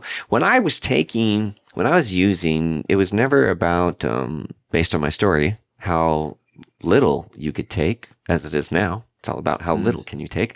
For me, it was like, how much could you take? And there was this alpha status that went with it. Like, oh, did you hear what Leo did last weekend? Yeah. So it's like winning the game. Same way people talk about, like, did you see what the Yankees did last night? It's like, did you see Leo went 9 innings with a bag of mushrooms and came out on top? It went into extras, but he pulled it out. And then he moved away. And then look what he did. Yeah. Yeah. But like that to me, in a way, I admire the willingness of people to take large amounts of drugs, like large amounts of certain drugs, because I've never taken that big of a dose of something that's mind altering, like a psychedelic. I've experimented a little bit with microdosing, but and I've been extremely high on weed, but I've never just kind of like blasted myself off to the point where it feels like there's not going to be a return. So in a way, I admire that quality in people, because I wish I had some more of that in myself. Like I've experimented with a lot of different types of drugs, like uppers, downers, but like with psychedelics, it's a different thing. Like I have this intense fear of entering a reality which I will never return from, and it freaks me out when I start to think about it. I've had many conversations with people. I've learned about it, but it's like in a sick way. I admire the quality of the people that can just do that. And it's like you said, like your mind leans towards how much can you take? Like I want to be the one to tell that story, when in my mind I'm like, what's the least amount I have to take to like feel something different, and then I'll take half of that. It's something I wish I could let go of a little bit and maybe apply it to some other things. That's something I love to do now, is the game of how little can I take? And I wish I had somebody to teach me a little bit about drugs and the way that we have information. People like to say plant medicine, but I like to get fucking real, man. Let's say drugs. Right? Yeah, it's drugs. All my plant medicine friends out there, you guys doing drugs, okay? And there's nothing wrong with it, but just saying the name kind of makes my friends who wear linen and patchouli oil, when I say drugs, it kind of makes them cringe. We're taking plant medicine. Yeah, it's drugs. I'm doing drugs now with this caffeine. You're kind of making drugs sound bad by creating this other name for them. Like it's like, why do you masculine. need it? It's like, why do you need that other name if something can produce a positive effect? Like a drug can be overwhelmingly what's positive. What's wrong with masculine? Why can't you just say masculine? Yeah. Why is it toxic masculine? Why do you have to put that on there? Yeah. I live in Austin, so we deal with a lot of that. Same in Brooklyn. Feminine. Same in Brooklyn. I suspect we've had very similar conversations about the spectrum of masculinity. Yeah, it happened. What were we talking about? We were talking about your friends that were saying that drugs, they refer to medicine versus drugs, and how drugs can be positive. I just never had the education in let's take as little of this as possible. It was always let's get fucked up. I wish I would have had a guided meditation on a microdose of mushrooms when I was in my adolescence. Yeah. Because I fucking needed it, man. It doesn't sound like the smartest thing to give like a 14-year-old, but I was doing it. There was nobody facilitating meditations on microdoses. It was always just like crazy party people. Yeah. So I actually spoke on a past podcast about a few times that I did cocaine. And my parents actually listened to that episode. They don't listen to a ton of episodes, but they happened to listen to an episode where I mentioned it. And I ended up having a long discussion with my parents just about the structure of drug education and the things that I was told by them, but also just the societal expectations and the structure and more the complete absence of drug education of a teenager going into high school and college. And my thoughts were that we should know by the time of, 13, 14, 15 years old, what these major drugs do to your body. Things like alcohol, things like marijuana, things like cocaine, like things that you're going to encounter, either you or your friends, without putting a positive or negative spin on it. Like obviously there are more intense addictive drugs than others, and that depends on how it locks into your neurochemistry. But I had zero, and my peers had zero information like what a drug like cocaine does to you, or what a drug like what blacking out does to you, how it feels like having a panic attack on weed, like just things that you should be armed with, even if you don't actually experience the drug yourself. Like you could even help out your friends or someone else that is having some sort of experience. And that it just blows my mind that there's this thing that 99.9% of people are going to encounter in some way, which is one of those three drugs, or 100% if you just expand drugs to, anything that chemically alters your state. But yet there's zero education on how it's going to affect you emotionally, neurochemically, physically, like how you're going to feel, like just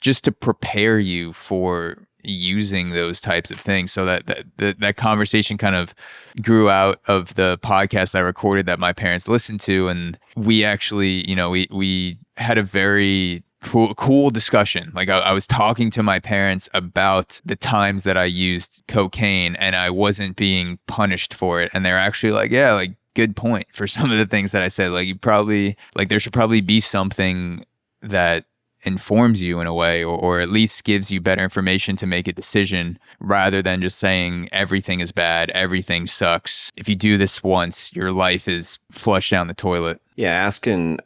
Well, that's awesome that you guys got to have that conversation. I can imagine the feeling when your parents and you are on the phone, like the heat on your neck. So I listened to the podcast about it's definitely different now because I'm here, so I'm talking to them. They know I'm fine. They know what I do. They know my friends, my interactions, discipline, things like that. And it's been a very long time. But just like being able to talk to them creatively and in the moment without any sort of judgment after about 15 or 20 minutes, because understandably there was a lot of judgment in the beginning when I first got the call from my mom. But it was fascinating.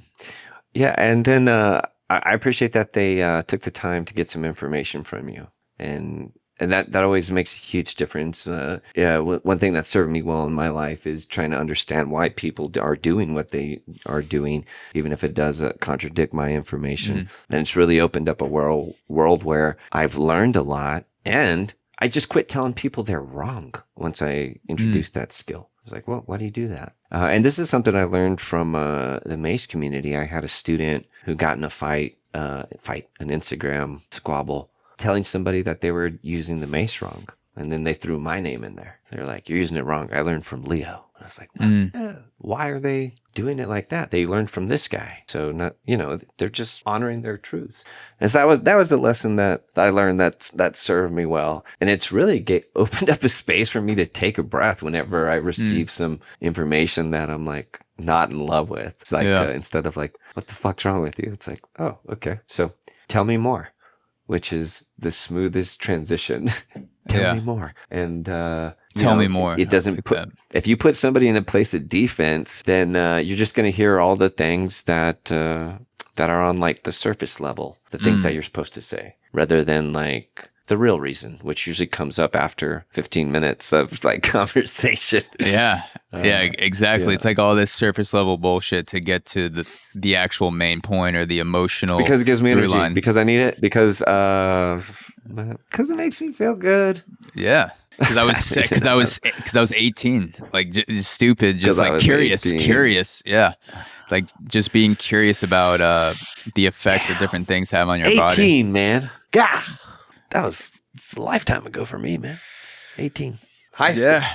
That's what comes up for me. High school and freedom. I remember turning 18. It was like a countdown to freedom. Like I had to put up with a lot of people's rules. I had to live under a lot of people's houses, roofs, abide. And it was like, once I turn 18, I'm gonna do my own shit. And man, that was a great day, man. That was a great day. Turned 18, moved in with a guy I worked with, Sammy Sandoval. Was my first roommate. And we went to the liquor store and we paid a guy to get us 40 ounces. Oh yeah, there you go. Some 40 hands, baby. Liquor. First free beer as a free man. It was my first beer. I kept that bottle forever. And that was and then it was, once I turned 18, man, like I knew I wanted to be free, but I didn't have any practice at being free. So I went a little overboard, I didn't have, it was like the analogy of when the pastor's son, you kind of live in this house governed by all these rules, and then you get out and you're the real wild one. Yeah, it's like Amish Rumspringa. You just get out there and you see what everything's about, and then you decide whether or not you want to go back. I rumspringed hard. Rumspringed. I like it as a verb. Rumspring. I did have a lot of fun, but it was all through. I guess the places that I was really free was like in my style. Yeah, I wear weird shit, but I was a pretty law-abiding citizen by all accounts until the age of about 26, 25. 25. I was pretty straight-laced and narrow. What happened at 25? Yeah, so I was, used to fight professionally, and I hurt my neck, adopted a victim mentality, and partied, just took some drugs and, wasted away some years. I did have a lot of fun. I have some awesome memories. I did waste some money. But I had a good time. I did have a good time. And then it was, I remember though, like when I was fighting, it was so important to me to not drink, smoke, take any drugs. But I also knew that there were like these EDM concerts happening and people were taking ecstasy and dancing and having fun all night. And I used to love high school dances. Not that we took ecstasy and danced all night in my high school. Yeah. Maybe someone else's high school. That's a good high school. But I used to love, that was one of the ways I communicated was I used to love to dance, and I used to do a little pop and lock. And, so that was always appealing to me. And so eventually, like, I remember retiring from fighting from injury and being excited, like, okay, what can I do now? What's out there? Knowing like I wanted to I remember buying some weed. My first bag of weed I bought after retiring from fighting. And oh man, it was good. And the different drug deals I did buying drugs from people. So I guess that was like my step away from being a law-abiding citizen. Not like commit crimes or anything like that, didn't like necessarily break the law in like a violent crimes or a theft thing. I just bought some illegal stuff. So I'm curious what your relationship with weed has been like post fighting and with the mace, because weed makes a frontline appearance in a lot of the videos on your channel, which I think is sick as fuck. Well, I hate it. I hate marijuana. I think anybody who smokes it is going to go to hell. Yes. That's what I was going to say. It seems like you hate it so much. It's a form of man. BDSM. You want to punish yourself. I'm trying to burn it all. Yeah. We talked about drug education. My mom was a trip, man, but she was cool. She was cool. Like I knew she wasn't like a bad person. I knew she just had like some problems. But she smoked weed. And a lot of people I knew, like, I was young, but I knew what weed was. And this guy showed up at our school. He's a police officer. He taught a thing called drug awareness resistance education.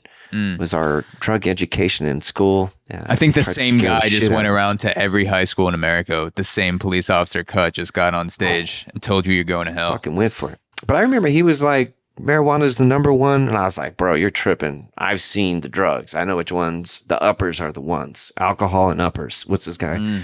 And so right away I knew he was bullshitting. Like, I was like, all right, you don't know, all right, or you're bullshitting. But either way, I graduated there. 3 years in a row. Memories. I've had all these great memories come up, man. But there you go, 3 years. And one day I came home from school. I was very young, real young. And there were 2 joints on the table. My mom didn't leave her weed out, but you could smell it since you walked in the house. There's 2 joints. I see them. I look at my mom. She goes, you know what this is? I said, it's marijuana. She says, we're going to smoke these. I'm young. And we smoked. And she's like, goddamn, I got way too high, man. We were eating chocolate, watching E.T. Like, I mean, Cheetos. Life was I was good. And then my mom jumped on top of the table and she says, if you ever smoke outside of this house, I'll fucking kill you. But she looked like the goblin from Spider-Man. She got in this I'll kill you stance. Yeah. And so I went from being super high to like, oh my God. Yeah, I imagine that seeing your mom as the Green Goblin can sober you up real quick if you see that when you're high. Boom. The Green Goblin didn't even exist back then. That's probably where they got the pose from, is that memory. And yeah, they did. They visited your memory, and then they. So I had this controlled situation where I could smoke cannabis in the house, and with friends. And so that was always a trip for my friends, but it was always just like kind of normal for me. Fast forwarding, when I got into martial arts, I understood that there was somebody trying to kill me, training to try and kill me. And I thought, I better not do anything to slow me down. And so I thought cannabis would be a negative thing to put into my body. And I did have a student who was a big cannabis dude, and he had the best cardio out of anybody. But anyways, I had always dreamt of kind of like that beer after work. Not that I'm a beer after work guy. But like after a hard day's work, I can't wait to smoke a joint.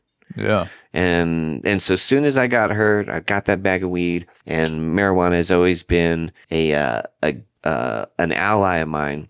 I was taking some pain pills when I hurt my neck, and right away I figured out that opioids got Leo by the balls. I can't block them. I can't talk myself out of them. I took them for 3 weeks during neck injury I had. The doctor said, don't go into pain. Stay out of pain. Take these every 6 hours. I was pilled out. Stopped taking pills to see if I was even hurt. And I realized I had an addiction draw. I had that voice in me talking, hey, take more. And I just smoked my way out of it. You felt that lock pretty immediate with the opioids. Felt it. And then I've avoided that conversation. I could talk, being able to talk to myself and have good conversations. I was like, dude, I had that connection, and I just smoked. So just like smoked out of it. And when I got into mace work, one of the first things I did was stop drinking. And when I say stop drinking, I mean I'll take a sip out of a glass of whiskey. I won't finish it. Sometimes I did have a whiskey on my birthday, but I could basically say I've stopped drinking. It doesn't happen. But I used to drink every Saturday night, every Friday night. Drink, get fucked up. Drinking leads to something else. I party.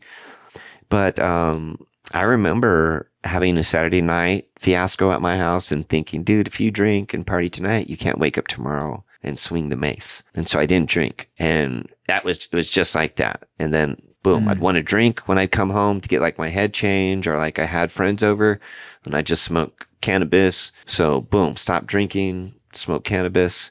I decided to eat healthy, which is chicken and broccoli diet, some rice, chicken and broccoli and rice tastes like shit after 4 weeks of eating it. But if you add some cannabis, if you smoke that shit before you eat it, it's a 5-star dinner. Eating healthy tastes great. And so I started eating better, started creating better movement, because I was like always working out to music, but like there were like single moves, like lift, press. But I got to act out like my favorite song. I remember playing Metallica's One. It's like this helicopter starts in the beginning and it just goes on for like 30 seconds. And then the song goes on for like 9 minutes. But there's highs, there's lows, there's a story being told. And I was like, got to act out the story. And because I was influenced by cannabis, music sounded better. I moved more fluid. And so cannabis has been a very positive ally for me. And with my social anxiety, cannabis has been great for me in like getting into conversations with people. I'll share this thing with you and I'll stop talking about cannabis. I love smoking a joint. It's my favorite way to smoke. I love it when there are people around because passing a joint around is like being at a campfire. You sit, you tell stories, there's a fire, there's a ceremony, a burning ceremony. And the longer you stay by the campfire, the more exaggerant the stories get, the louder the laughs get. And you can have that campfire inside. You can have it in your car. And so it's been a great way for me to socialize and connect with people who understand me in a far off way or a way that's close to home for them. So I'm a fan. Yeah, smoking is one of my favorite social activities. And I have vivid memories of smoking cigars in Cuba with the guys on my baseball team. I was never a cigarette smoker, but I loved bumming cigarettes. I love the way cigarettes make me feel on a few drinks, and the fact that I don't really do it often, it's like every time like I could just take one puff and it's like this warmth energy comes over me. But my favorite part about doing it is that when you bum a cigarette off someone, you meet someone. Because you can't just, cigarette smoking etiquette is like, you don't just get a cigarette and then be like, peace, walk in the opposite direction. It's like, no, that guy lights up, you light up, maybe like 4 other people are like, oh, could I get one too? And then you're standing in a circle talking about shit that you probably wouldn't have spoken about had this smoking this stick, this device filled with a lot of bad shit and tobacco, and it changes the way that you feel a little bit. But like the act of smoking for me has a lot of positive memories tied to it, and also smoking weed too. Like I've definitely had my bouts of struggling with anxiety and getting to a point where I took a break from smoking weed, and a lot of that has to do with things that are internal to me and specific to me because I'm working through my own anxieties. But smoking weed, smoking cigarettes, just having something in your hands, there's something magical about it. There's like a connection. I saw the same movies as you. Yeah, it's like a connection. A connective feeling. It's like this thing, there's an energy that I feel that comes over a group of people when there's something being passed around and there's something being shared. And it's like that thing gives you permission to open up. Like if you ask me about a specific story that maybe I was insecure about and we had nothing going on between us, maybe I would be hesitant to start sharing the story or share the full extent of the story. And it's like, I have a cigarette, you want one too? It's like, all right, like maybe I could share some shit or a joint or whatever it is. I've never had a lot of love for cigarettes, but just that story right there, it sure is cool. And I've been judgy when I see like a group of people smoking cigarettes. I've been like, look at those people. But also it is a very neat time to connect. And thinking about like being in an office space, like, man, that might be the only chance you get that's a chance to express and be outside of the office, that 15-minute cigarette break.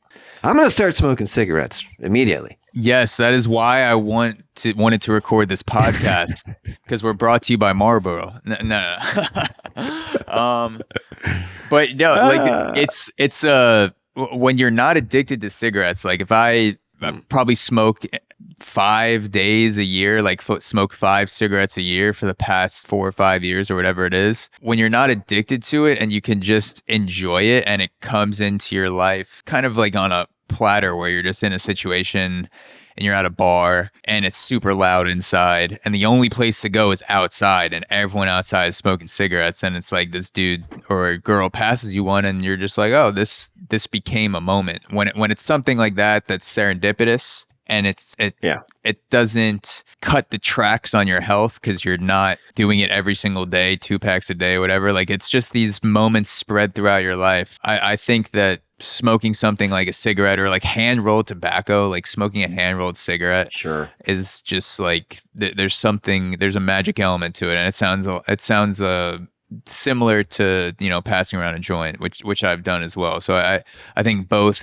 there's a through line to the experience of both, like where it's not a solo activity anymore. It's you're sharing something with other people.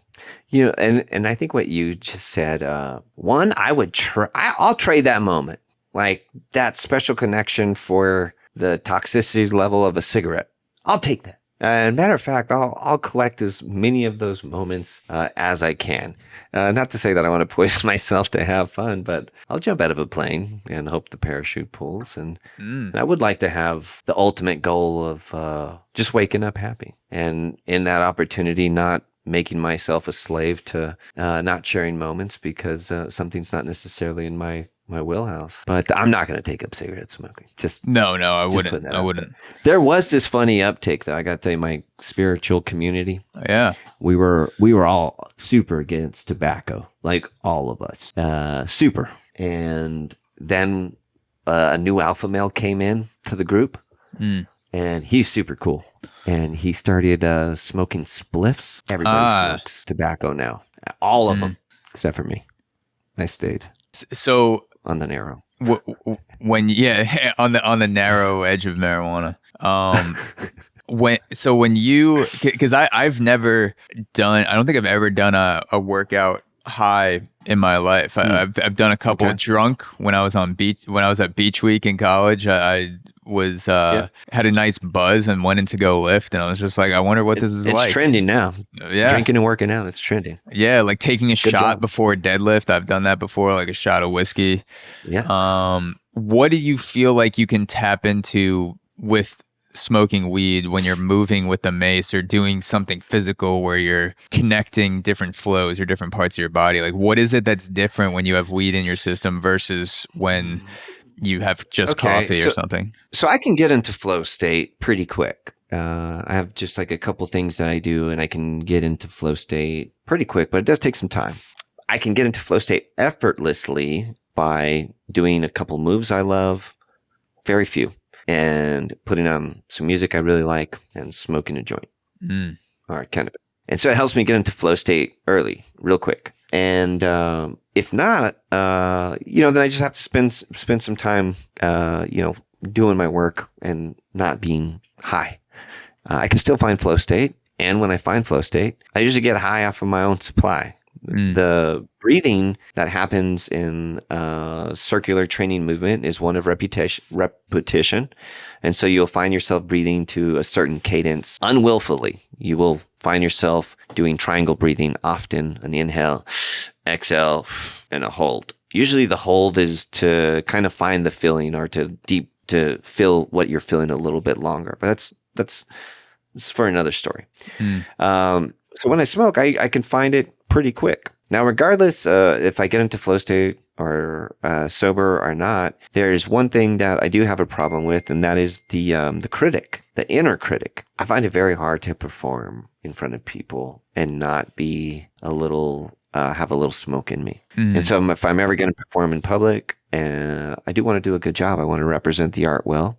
I want to move the mace gracefully. And if I'm in public, I probably want to impress some people. And so I want to do a good job. I would smoke ahead of time. And it just helps me dive into my own consciousness. And I stop wondering, what are those people doing? Are they thinking about me? I wonder how their angle looks. Oh, they're filming. If they're filming, I need to face them. So that way, oh, wait, they turned. Wait, maybe they don't want me to face them. So all that shit just turns off and I get to dive into myself. I remember now I do it for pleasure. But I used to smoke cannabis and work out during my cardio sessions. When I remember hating cardio. I still don't love cardio. Was it running or biking or what were you doing running? My original MMA teacher, Greg Jackson, out of Albuquerque, New Mexico, tells me, Leo, you need to run more. I had some cardio issues in my last fight. Leo, you need to run more. I looked at Greg and I said, I've never been in a fight. And the ref has said, first one to run there and back wins. That was a long day for me. I got my ass wore out. But I ran and I learned to run and I hated it. And I would smoke a lot of cannabis, and I would listen to Fall Out Boy, Incubus, Papa Roach, whatever I could to zone out from the arduous journey that is running. And so, yeah, I've used it for like a bunch of reasons, but I haven't done that running bit in a long time. That cannabis running. Yeah. So it's like the silencing of the inner critic a bit, and then being able to connect more fully. Sure. And then the pain of running, like that cramp you get when you're into your 10th minute of running that you have to run through. Yeah. And you've got to be here for an hour on this treadmill. So I need entertainment. Yeah. I've got a little bit of ADD, so this will help me sit still. You very impressively prepared a joint blindfolded on Instagram recently. Oh, and your of course. And your caption to that post, part of the caption was, "I test my limits daily, just like Batman, but during the day." So I had a question for you, which is, you mentioned Batman, but I also get some Joker vibes from you, and that's a compliment. Like, I love the character of the Joker. So I wanted to ask you, do you identify more with Batman or the Joker, or does it kind of go in and out depending on how you're feeling that day? I've got this wonderful friend named Brooks Meadows, and he teaches adults how to play, teaches workshops, connecting. He's the coolest motherfucker ever. He's got a face for TV and a voice for radio. He's amazing. And Brooks is teaching us about playing. He's teaching us the different types of players. And as he was going through them, he was, hey, there's this type of player who wants to be the hero. There's this type of player who wants to be, yada, yada. He didn't mention my style of playing, which will answer the question, the Batman or the Joker. I like to win by being mischievous. I want to know the rules. I want to ask you a bunch of questions about the rules so I can make a play style up just around your strategy that stresses your rules out. Knowing full well you can't change the rules in the middle of the game. I want to win because I outsmarted you from the beginning, the low-key style of play. And so I'm definitely a hero, definitely a superhero. I would not attribute myself to Batman, although we do have some similarities. I, too, played the victim just like Batman. And I did use that fuel, my victim fuel, to become the hero. It's funny about all our superheroes is we're not supposed to play the victim, but they all showed us how to play the victim. Superman's parents died. Batman's parents died. Victim, crying kid. You watching it. That's how you're supposed to be before you become the hero, is the crying kid. Until there's always like some through line victimhood or breaking out of a victim mentality to use your powers for what you believe is good. And then the Joker has been such a neat villain, such a neat, entertaining way to design a way that you want to live. And he's not really much of a murderer. I don't know, maybe. I watched DC comic books growing up, and there wasn't a lot of murder in comic books. It was just like taping people to a telephone pole. And so I'm going to go with like a Jack Nicholson Joker for my answer. Jack Nicholson Joker. It's a good answer. I'm thinking when you mentioned breaking the rules and doing things in a mischievous manner to expose certain things about the rules and the structure, it makes me think about that scene in The Dark Knight with Heath Ledger's Joker, where he is the definition of that in the movie. He doesn't think about the future. All that he's thinking about right now is, how do I bend the rules to make things fun and watch it burn? Like, his version of mischievous is just fucking bending the shit out of everything and exposing what people thought were through line constants in their life, and showing them how feeble things are actually constructed. And there's one scene where he has the pile of cash in The Dark Knight, like it's all built up like a cash pyramid, and he gets all the mob to put their money together, and he's like, I'll keep it safe. And then he burns the money and fucking kills a bunch of dudes, like takes the dogs over. And that one guy with the slicked back hair, long ponytail, is like, he's like, what the fuck are you doing? Like, this is all of our money. Like, do you know who you're fucking with? And the Joker just looks at him and he says, it's not about the money. It's about sending a message. And the guy's like, you could just see the realization in his eyes, like, oh yeah, this is the person we've decided to do business with. How could we expect anything else? Like you've showed us what we were going to do. If we would have just paid attention to who the Joker is, rather than just project who we wanted the Joker to be and use him for our own benefit, we would have known that he was going to immediately burn all of our cash once we got it, or once he got it. What an insight. The Joker took down the mob in that movie. Yeah, the Joker took down the mob. Batman couldn't do it. He just developed his... This is actually a real fun thing. In my... back to business. I mean, a little bit of business talk, but also on the same conversation. I teach a Steel Mace Flow certification, and one of the funnest parts for this education experience, there's an online course, and then there's this portion, which is in the live course. I give my students the test to become Steel Mace Flow Level 1 certified, which is 503. You do 500 360s, and then you have to do this masterclass flow, which is like 8 flows back to back, and you have to do them in a sequence. And so it's a difficult test. It's physically challenging. It's definitely going to challenge your mental capacity. And I only have one rule during the 360s. And I said it just like this. I say, there's only one rule. I don't want you to pass my test. I want you to beat my test. Based on the theory that, like, when I was young, I was horrible at tests. I had the information. I just wasn't good at tests. And, I would have to learn how to beat the test. And because I learned how to beat the test, I unlocked this new skill of not only could I pass the test, but there's a way around passing it. And so anyways, I tell my students, here's the rule. You can't set down your mace. You got to do 500 swings. And it becomes so neat for me to see, and I'm just going to say this loosely, how people have cheated over the years to become successful. What links are you willing to go to guarantee that you're successful in this test? Yeah. What a memorable experience. More memorable than just memorizing the material, if you ask me. But I love to see, I don't want to give away the good cheats because there are some great ones. But being in a zero gravity chamber. Now that would be, I would be so excited if somebody did that. I would be so excited. There are a couple, like you have to use a specific mace. There's no time limit, but man, it's been beautiful for people to, who normally take tests, who know they're good at tests, who are coming there to pass the test in the traditional way. They have this opportunity to go, hey, you can do what you always done, or you can be a little creative. And that freedom, man, what a fucking cool thing to watch people have. I remember this dance instructor, Holly.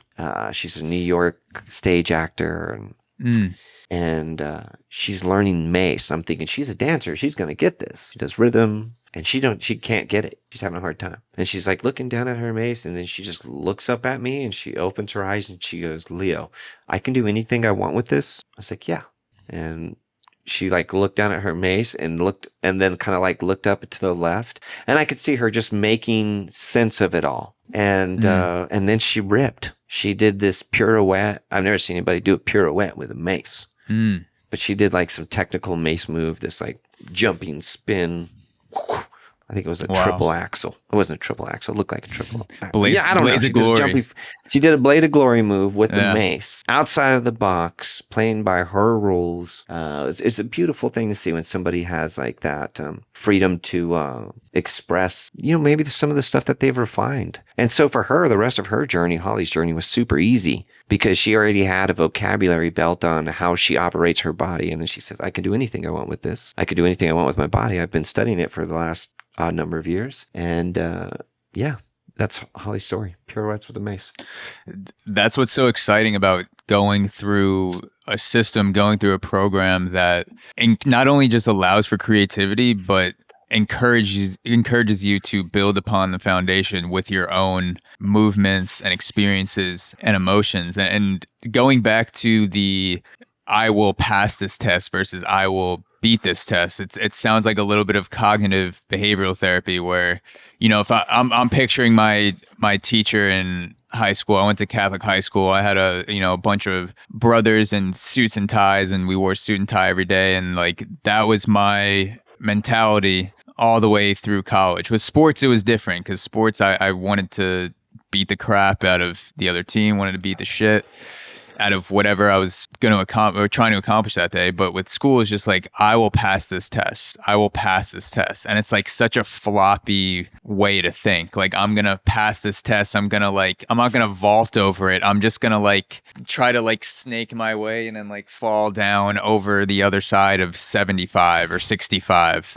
Whatever the main point was. Yeah. But then like if my teacher passed me a final exam and said, I need you to beat this test, I would have been like, holy shit, like I need to beat this fucking test. And not only I need you to beat this test, but what if there was, just like with Holly, with the dancer who showed you a move that you had not seen perform before with the mace, like what if there was you were handed a test in school and you were just having difficulty with the structure of the question, and instead of just guessing A, B, C, writing down some bullshit response that you knew was wrong, what if the teacher was like, well, is there another question you can answer? Or is there another way that you could add to this question that maybe will give you some more clarity?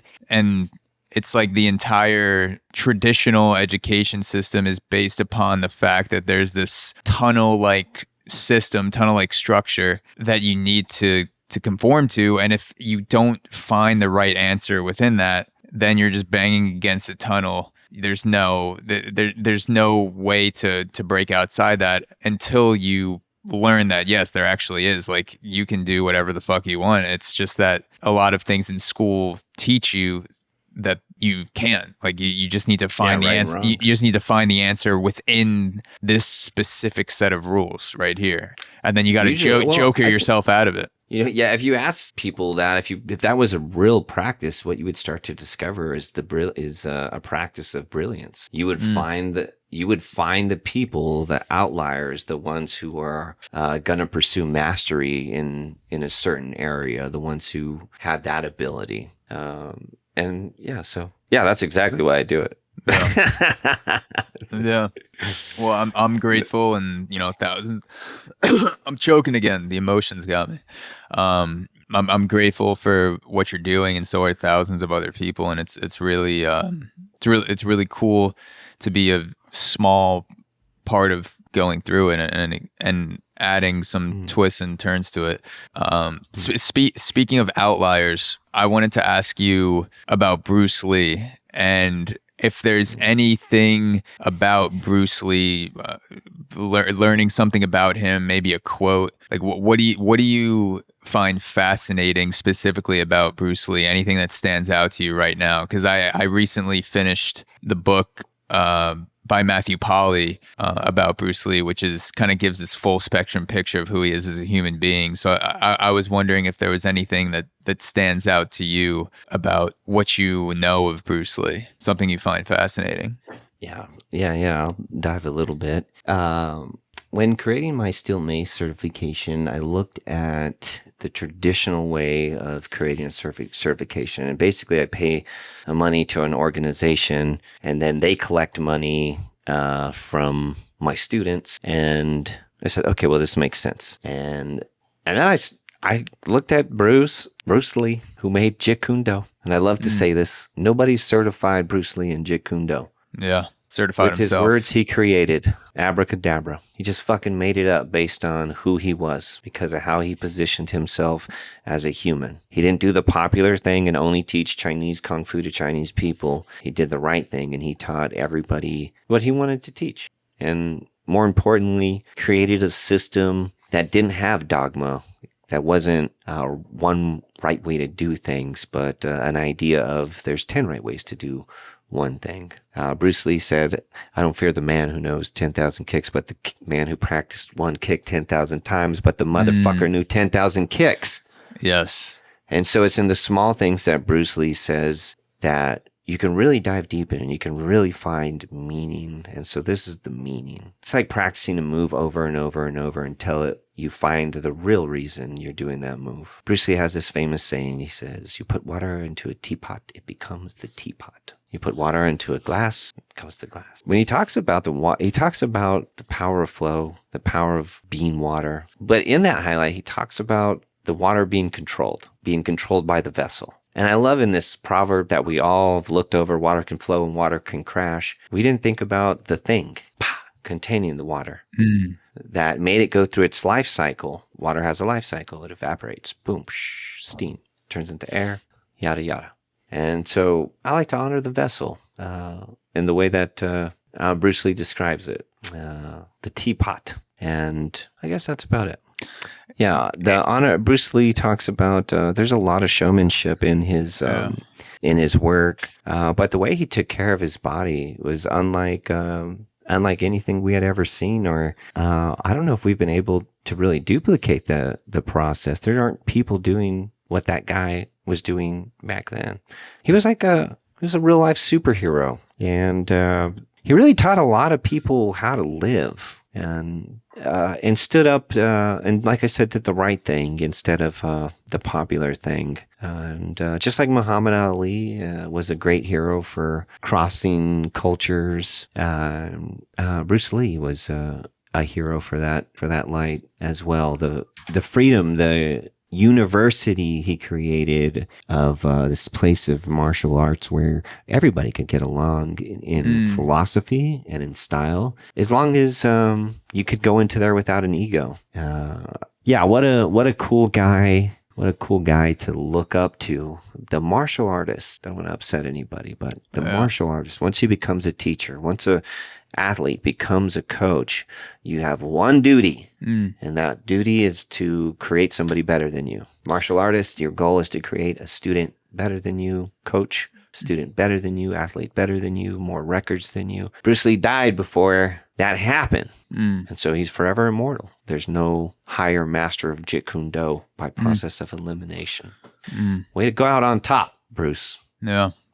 So being a martial artist yourself and having fought professionally, what is your view on the argument that tends to happen around Bruce Lee that he either would have fared well in professional fights, something like the UFC in his weight class, or he would have gotten absolutely crushed? Do you have a sense of where you might lie on that spectrum if you were forced to give an opinion on it? Yeah, it really depends on the time, but if they had UFC back then, I think Bruce Lee would have done extremely well as he exhibited all the different disciplines. He did some groundwork. There's a movie where he actually fights a judo master from like America, and he puts Bruce Lee in an arm bar, like a traditional cross arm bar, and Bruce Lee like bites his leg. And the whole movie, Bruce Lee was fighting different masters from different martial arts. And Bruce Lee, I think he would have done really well. But, if you put him in there today against some of this sport that's been practiced, of this, sport of violence, of like actual combat, eventually he would have got his ass kicked because he's good and he might have been the champion. And what does everybody do but want to beat the champion? Why does the champion lose? Because everybody wants to beat you. That's everybody's goal. Everybody's studying to beat you. What about the third and fourth place guy? No, nobody's studying them to kick their ass. They're all trying to beat you. And so just like everything, he would have done great, and eventually time. Yeah. And there are some guys to go out on top, to have done well. But Bruce Lee's like, he's such an icon, man. I couldn't imagine. It would be real bad if he would have got beat up, though, right? If he goes, there's this famous guy who does combat warfare. He's this martial artist, and he just fought a boxing match against a guy who fights these kung fu masters. He challenges them to real fights, and he beats them up. And so this guy, Warfare Combat Systems, he's got this super impressive system. Yeah. And I look at it and I think that might work. But I've taken traditional martial arts and I know there's a limit. But he does this thing where he like punches people in motorcycle helmets and like knocks their shield off. And he's really good. Yeah. But he fought a guy who's a boxer he fought a guy who's not a boxer, who makes no claims to be good. Matter of fact, Xu Xiao Dao is his name. Xu Xiao Dao. And he fights a martial artist and to disprove that their techniques work. And he does so as I am not a good fighter standpoint. And he's caught a lot of shit from the Chinese government. What a neat story about that guy. What do you think it would be like to teach Bruce Lee Steel Mace Flow? Like if you got An hour with Bruce There's Lee. no teaching, man. There's no teaching. All right. It's just you share, right? Like I don't go around teaching people my stuff. I just I share space with them and like, here's my thing. But man, if Bruce Lee like came to me and said, hey, let me teach, like, I've had some moments where I've got to teach some heroes, to show some mace to, really neat people. You know who Darth Maul is? Star Wars? Darth Maul, yes. Yeah. Ray Park. Is he the guy who plays... he's the guy who plays Darth Maul, Okay. but he's a stunt guy. He's a super cool martial artist. He does some mace.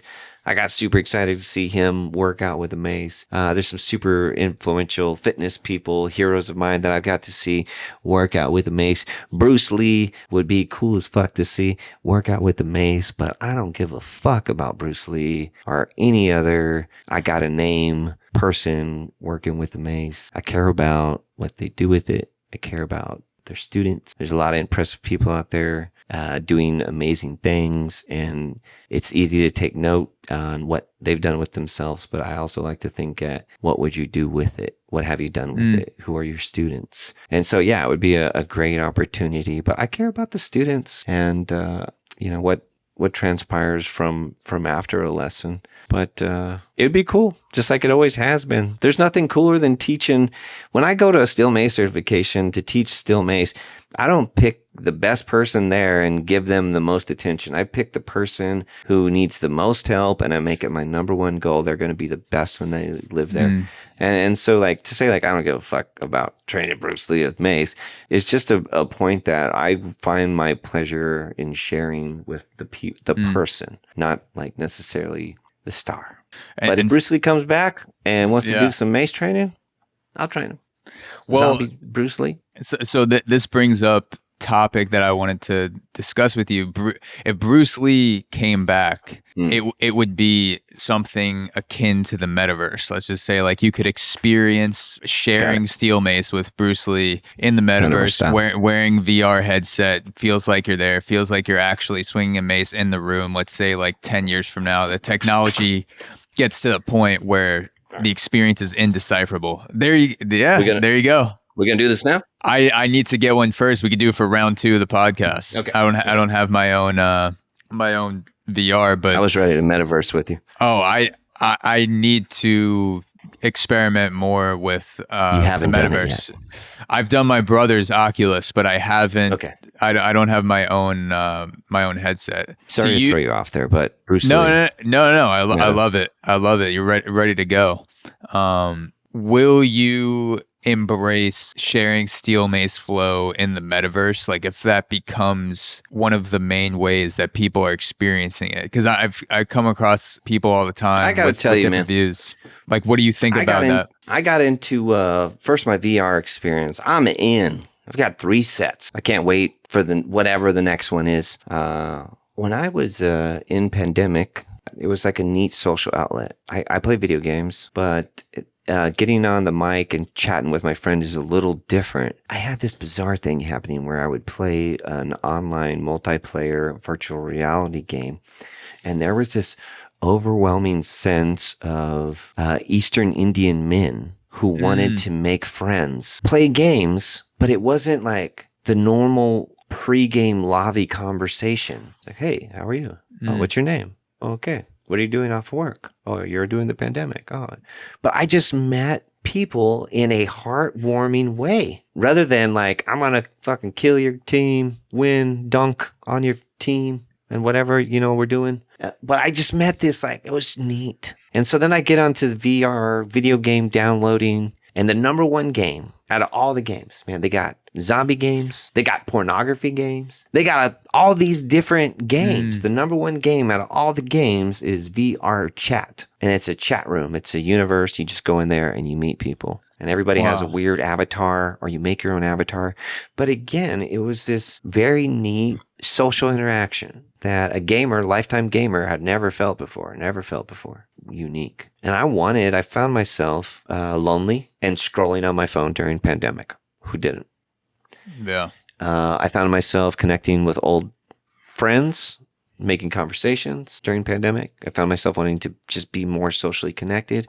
And that was one of the biggest freedoms I had. And it was amazing. And so I love it. And if ever given an opportunity to exist in the meta universe, plug me in. I'm not kidding, man. Elon Musk, if you need candidate one, you're all the way. Let's go, man. I love it. Look, I found out what I want to do for the rest of my life.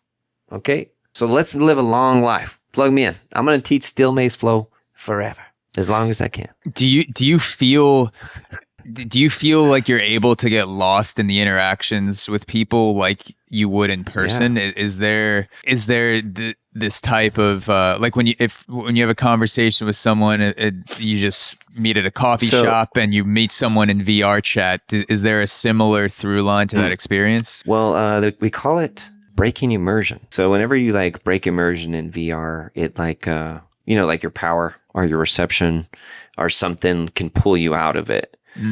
But you can get very lost in there. I come to find that experience games, not necessarily a game, but like an experience, like you walk this plank and they play 3D sound and it seems like you're going to fall. But you're really outside of your body. I played this game where you were wheelchair bound, but you got into space. And so you're in this world, like pulling yourself with your legs that don't work. And you're not walking anywhere. It was very easy to get like lost in what you were doing. Not to say that the graphics don't compute to like what you and I see, but come to find out that the avatar-based system, the VR chat, nobody looked like themselves. They all looked like stormtroopers or Lego men or whatever they wanted to look like. Was acceptable in that nobody wanted to look like themselves. So I think that's what that world would look like. And the more you try to make it look like yourself, I think the more breaks in immersion you would have. Yeah, it's like it seems like it could be a form of fashion almost. Like you're presenting yourself how you want to look in the metaverse without limits. And form of fashion, totally expression. I'll teach Mace in the metaverse. It is problematic though. I do imagine people getting just whacked with the mace. You mean while they're holding it with the headset on, whacking someone? I'm gonna hit something. Somebody's gonna walk by me. Yeah. I don't know how safe it's going to be. I do some mace blindfolding. Not only do I roll joints blindfolded, I will do some blindfolded mace, and I really have to make sure that the area is safe. Like I'm probably not going to hit myself, but I need to be aware of what's happening. Like I'll go to the dog park or a park, and there will be dogs, and dogs love those like stick ball things. Yeah, I don't know if you've seen them, but they associate with what I'm doing. Like, oh, he's got a ball. He's going to throw something. So very often will four-legged creatures want to talk to me. And every now and then people will want to talk to me when I'm swinging a mace. Not necessarily when I'm blindfolded, but it does happen. And it's kind of a weird thing if you think about it. Like shirtless guy tattooed up swinging a mace. Usually want to run away from that. You don't necessarily want to approach and ask questions. Yeah, well, 500 years ago, you'd be about to conquer a village, getting off a Viking ship with a mace, and now it's an entirely different practice. I'm glad you said that because there's a lot of Viking worship. There's a lot of evil worship out there. I'm gonna say evil as a broad term, but do you know what the Vikings did? They would take psychedelics and go on ships. I know they did other things besides raping and pillaging, but they did. From what I understand, there was a lot of psychedelic usage that doesn't get talked about, and there was a lot of doing violent activities with types of weapons and getting into a state of mind, in a psychedelic state of mind that was combined with violence. That is my very unexpert view of Vikings. Yeah. I'm with you, and I think somebody and everybody else is with you too. There's probably some like historian buffs who know the real shit, and there's some like people who love Vikings. And I don't mean to offend anybody, but like we really are into like supporting people who fucked up people. Like there's this Genghis grill right by my house, and it just blows my mind. Like Genghis Khan, the dude who tried to do his best Viking impersonation, for lack of a better, for on subject matter. We have a thing happening for him, like a restaurant And like every time I swing a mace, there's like people associating with Viking. I'm like, man, I don't know if you want to bring that kind of heat down into maybe it's because we all have Is that what you want to be? It's like maybe what part of that do you want to DNA. be? We all have his DNA. Maybe that's why we're just like seeing ourselves in Genghis Khan. Yeah, we do have some warrior blood in us, I guess. But yeah, it's interesting. It's like you take the most villainous, destructive characters throughout history. You can look at Hitler, you look at Genghis Khan, you look at Stalin. Some people just have better PR people on their team, like Genghis Khan's PR dude, whoever it was, like they made him look so good. Much, man. Yeah. Their PR. Yeah, that's amazing. Yeah, like that. It's the truth. He killed millions of people, but yet when you hear the name Genghis Khan, you don't feel the same way you're like, when you hear Hitler and when you hear Genghis Khan. Genghis Khan is almost like a fluffy dog compared to Hitler, but you don't go to Hitler hot dogs. You never go there. Yeah. But Genghis it's like hot dogs sounds good. There you go. So PR campaign. Speaking of PR, it's social media. Genius transition. As we end off, before I ask you to plug everything, which will also be in the description of the podcast, and if you're listening or watching this right now, please go visit the links that Leo is about to mention. But one last thing I wanted to pick your brain about is you've managed to monetize your love and your passion. And that's something that a lot of people live an entire existence not doing, and then they die, and they right before they do, they think about this alternate life that maybe they could have lived making a living off of something they loved. So I wanted to ask you what the most practical piece of advice or insight you've come across or you've adopted into your own practice in order to monetize your passion, monetize your love. Yeah, so I have something I usually say in this, and so I'm gonna speak to that. But honesty above all. When you know you're gonna be something, you know. Like when people ask me, Leo, did you know you were gonna be the Steel Mace guy? I said, no, I didn't know I was gonna be the Steel Mace guy, but I knew I was destined for something. And when it hit me, and there was an opportunity where I felt like I said. Because you're the only buddy doing this, you are the best in the world. So, process of elimination, you're also the worst. And but I had a feeling it was going to catch on, and I knew I wasn't going to stop doing it. And I knew as the information spread that people would want to know about me, and I needed to be insanely truthful. And so I just was very honest with who I am. I don't pull any punches. I lived a wild life, and I don't mind talking about it. And because I didn't want somebody to fall in love with what I do and then find out who I am, and then those two things not match up. And I didn't want to build a system from a lack of honor. And so in your process of building your dream, be honest. Be honest to everybody, and you'll be a lot more honest with yourself. Yeah.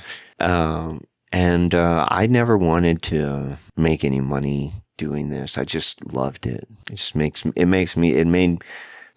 me so happy to get to practice and play with my mace. And when I set out on my quest, it's like, okay, I'm going to be completely honest. I'm going to be a good fucking dude, and I'm going to pursue this goal. And a couple of things are probably going to happen. One, people are going to hate what I'm doing. I get that from right away. I'm going to have to be patient and just understand that they don't see my vision yet. And it's going to take some time for them to trust your vision, to see your vision. And so you got to be a good dude, got to be a good person in the process, because they're going to associate who you are with what you're doing. Be truthful, love your process. They're pretty easy steps to follow, and be a white belt for a length of time. Something does happen to me, and I don't know if this happens to everybody, but my art turned into monetization. My art turned into work. Zach, that's the toughest thing it's one of the toughest things I deal with nowadays. I had this pure artwork, this place that existed only in my heart. And now it stresses me out over money and students and business. And so being that white belt, being in that experience of feeling it all, put me in a position so I can deal with it now. I didn't cheap shot my expression of art. I had as much fun as I possibly could before, the business consumes the majority of the art. And I still play and I still have fun and I still create art. It's just changed. The values change when you take your artwork or this thing you feel and you turn it into something people are going to learn, because it's not just free flow at that time. It like becomes reps and systems, and you catch yourself not free flowing, but working on the education, which is work, and it's not playing. And if you don't make it, if you don't make money, if I didn't create an ecosystem out of Steel Mace Flow, I just get emotional thinking about all the lives this thing's touched. If I never made $1, I got to see a woman fall in love with a man and they're getting married. I've got to hear love story after love story. I've got to see friends meet in real life for the first time and embrace and hug. And that's all that mattered, was that if I would have never made $1, I would have had all those things. And I have learned after some years of practice, being rich is waking up happy. And so if you don't worry about the money and you just do all those things for all the right reasons, knowing that, hey, you might see people on a Mace date in Hawaii. Yeah. And put those in your bank account. And eventually somebody's going to see the magic you've created and they will pay you more than you think you're worth. And that's my journey. That is my experience with this. And I'm so thankful to have students. It's fun to be the leader. So much fun. It's so much fun to be seen. But the ego does make it very difficult to learn. And so after some shedding of the ego, I've had such a great opportunity to learn the thing I created from my students. Yeah. So in your being the man and being seen, be humble. Learn from your students. And the very last thing, ever since I started doing this, I've produced just hours of free content. I've had somebody approach me who wanted to buy my program and said, Leo, why would I buy your program? He calculated the amount of hours I've put out there on social media, YouTube, yada, yada. There's X amount of hours. Why would I ever buy your program? And it's just been very important to me since day one to create other leaders in Steel Mace. Whatever you're doing out there, if you're a dreamer like me and you have this unique thing that you're doing and you're the only one that's doing it, if it's so special, why are you the only one doing it? And so create leaders. Like a sensei from day one, make it your sole purpose to make better people than you. That Mace date I saw in Hawaii, one of my friends, Jared, who took some Steel Mace lessons from me. I'm so thankful I have 20-year-old dudes, athletes like Jared, who can move the Mace like I can, so I don't have to. I'm so thankful that there are other pioneers in strength and conditioning with the Mace, like the ESIC TACFit Steel Mace coach who specializes in strength and conditioning and regiment training. I'm so happy that we have different ways of doing it, and other leaders who contradict my style. And that's when you know you really got something, when you have competition, even if it's the same thing you're doing and they duplicated it. And so when that happens, take a second and smile, because you did it. Yeah. You took a big step. And that's it. Yeah. Do those things. You're going to make $1 million your first month. My course is $299. Sign up at buymyshit.com.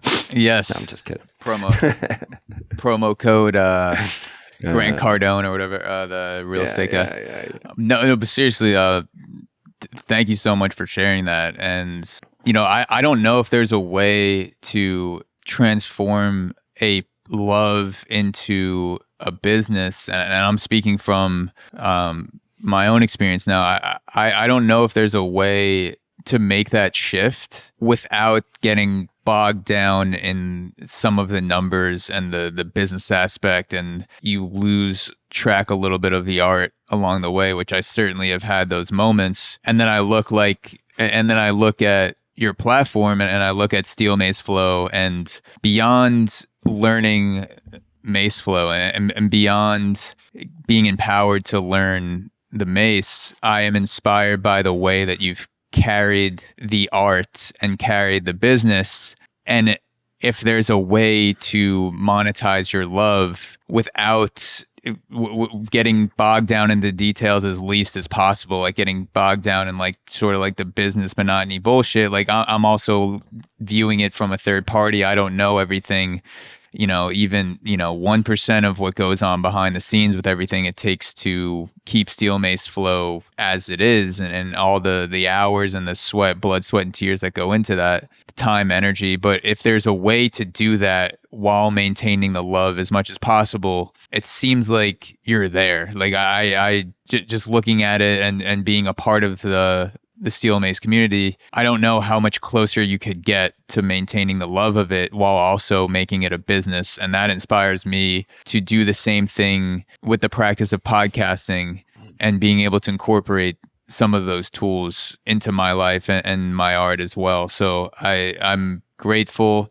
for you, and I'm grateful for you coming on here and sharing your words and your art on YouTube and steelmaceflow.com. And I can tell you that it is more than worth it to get the level 1 course, even if, I've watched, I don't know how many hours of Steel Mace Flow video on YouTube for free.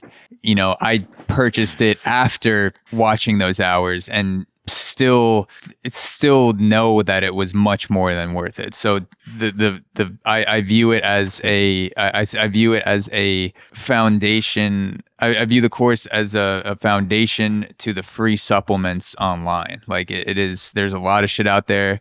Yeah. I love the videos. I love being able to put in a hashtag on Instagram with Steel Mace, and you scroll for 30 seconds and it gives you 5 weeks of shit to work on. It really is amazing. So thank you for sharing you and sharing your art. And as we end off, I want to give you the floor just to direct people where they can go. We mentioned the courses, Instagram, YouTube, Steel Mace Flow, anything. And this will also be linked in the podcast description on YouTube, Apple, Spotify, wherever you're listening to this right now. You'll be able to see it when you pull up this episode. All right. Well, I'd like to thank you for I haven't done a podcast in a while. And I watched a couple of your episodes, so I was looking forward to engaging. Oh, thank you. I appreciate you checking it out. Yeah. You host a good show, and I love your Instagram. You're doing a great job there. It's inspiring. Thank you. And thank you to anybody who listened today. Thank you to your audience. Hopefully this conversation's been meaningful. If you'd like to stay in contact with me, you can Google me. Yeah, that's right. Google Leo Savage, and you'll see a guy swinging a mace. And if you want to, you can put in some other words in there. Workout, flow, and that'll guide you. But I'm not going to sell you tickets to where to buy my tickets. If it's something you want, just like any journey, you should go find it. And that's that. So thank you so much. Thank you, Leo. This has been an absolute blast.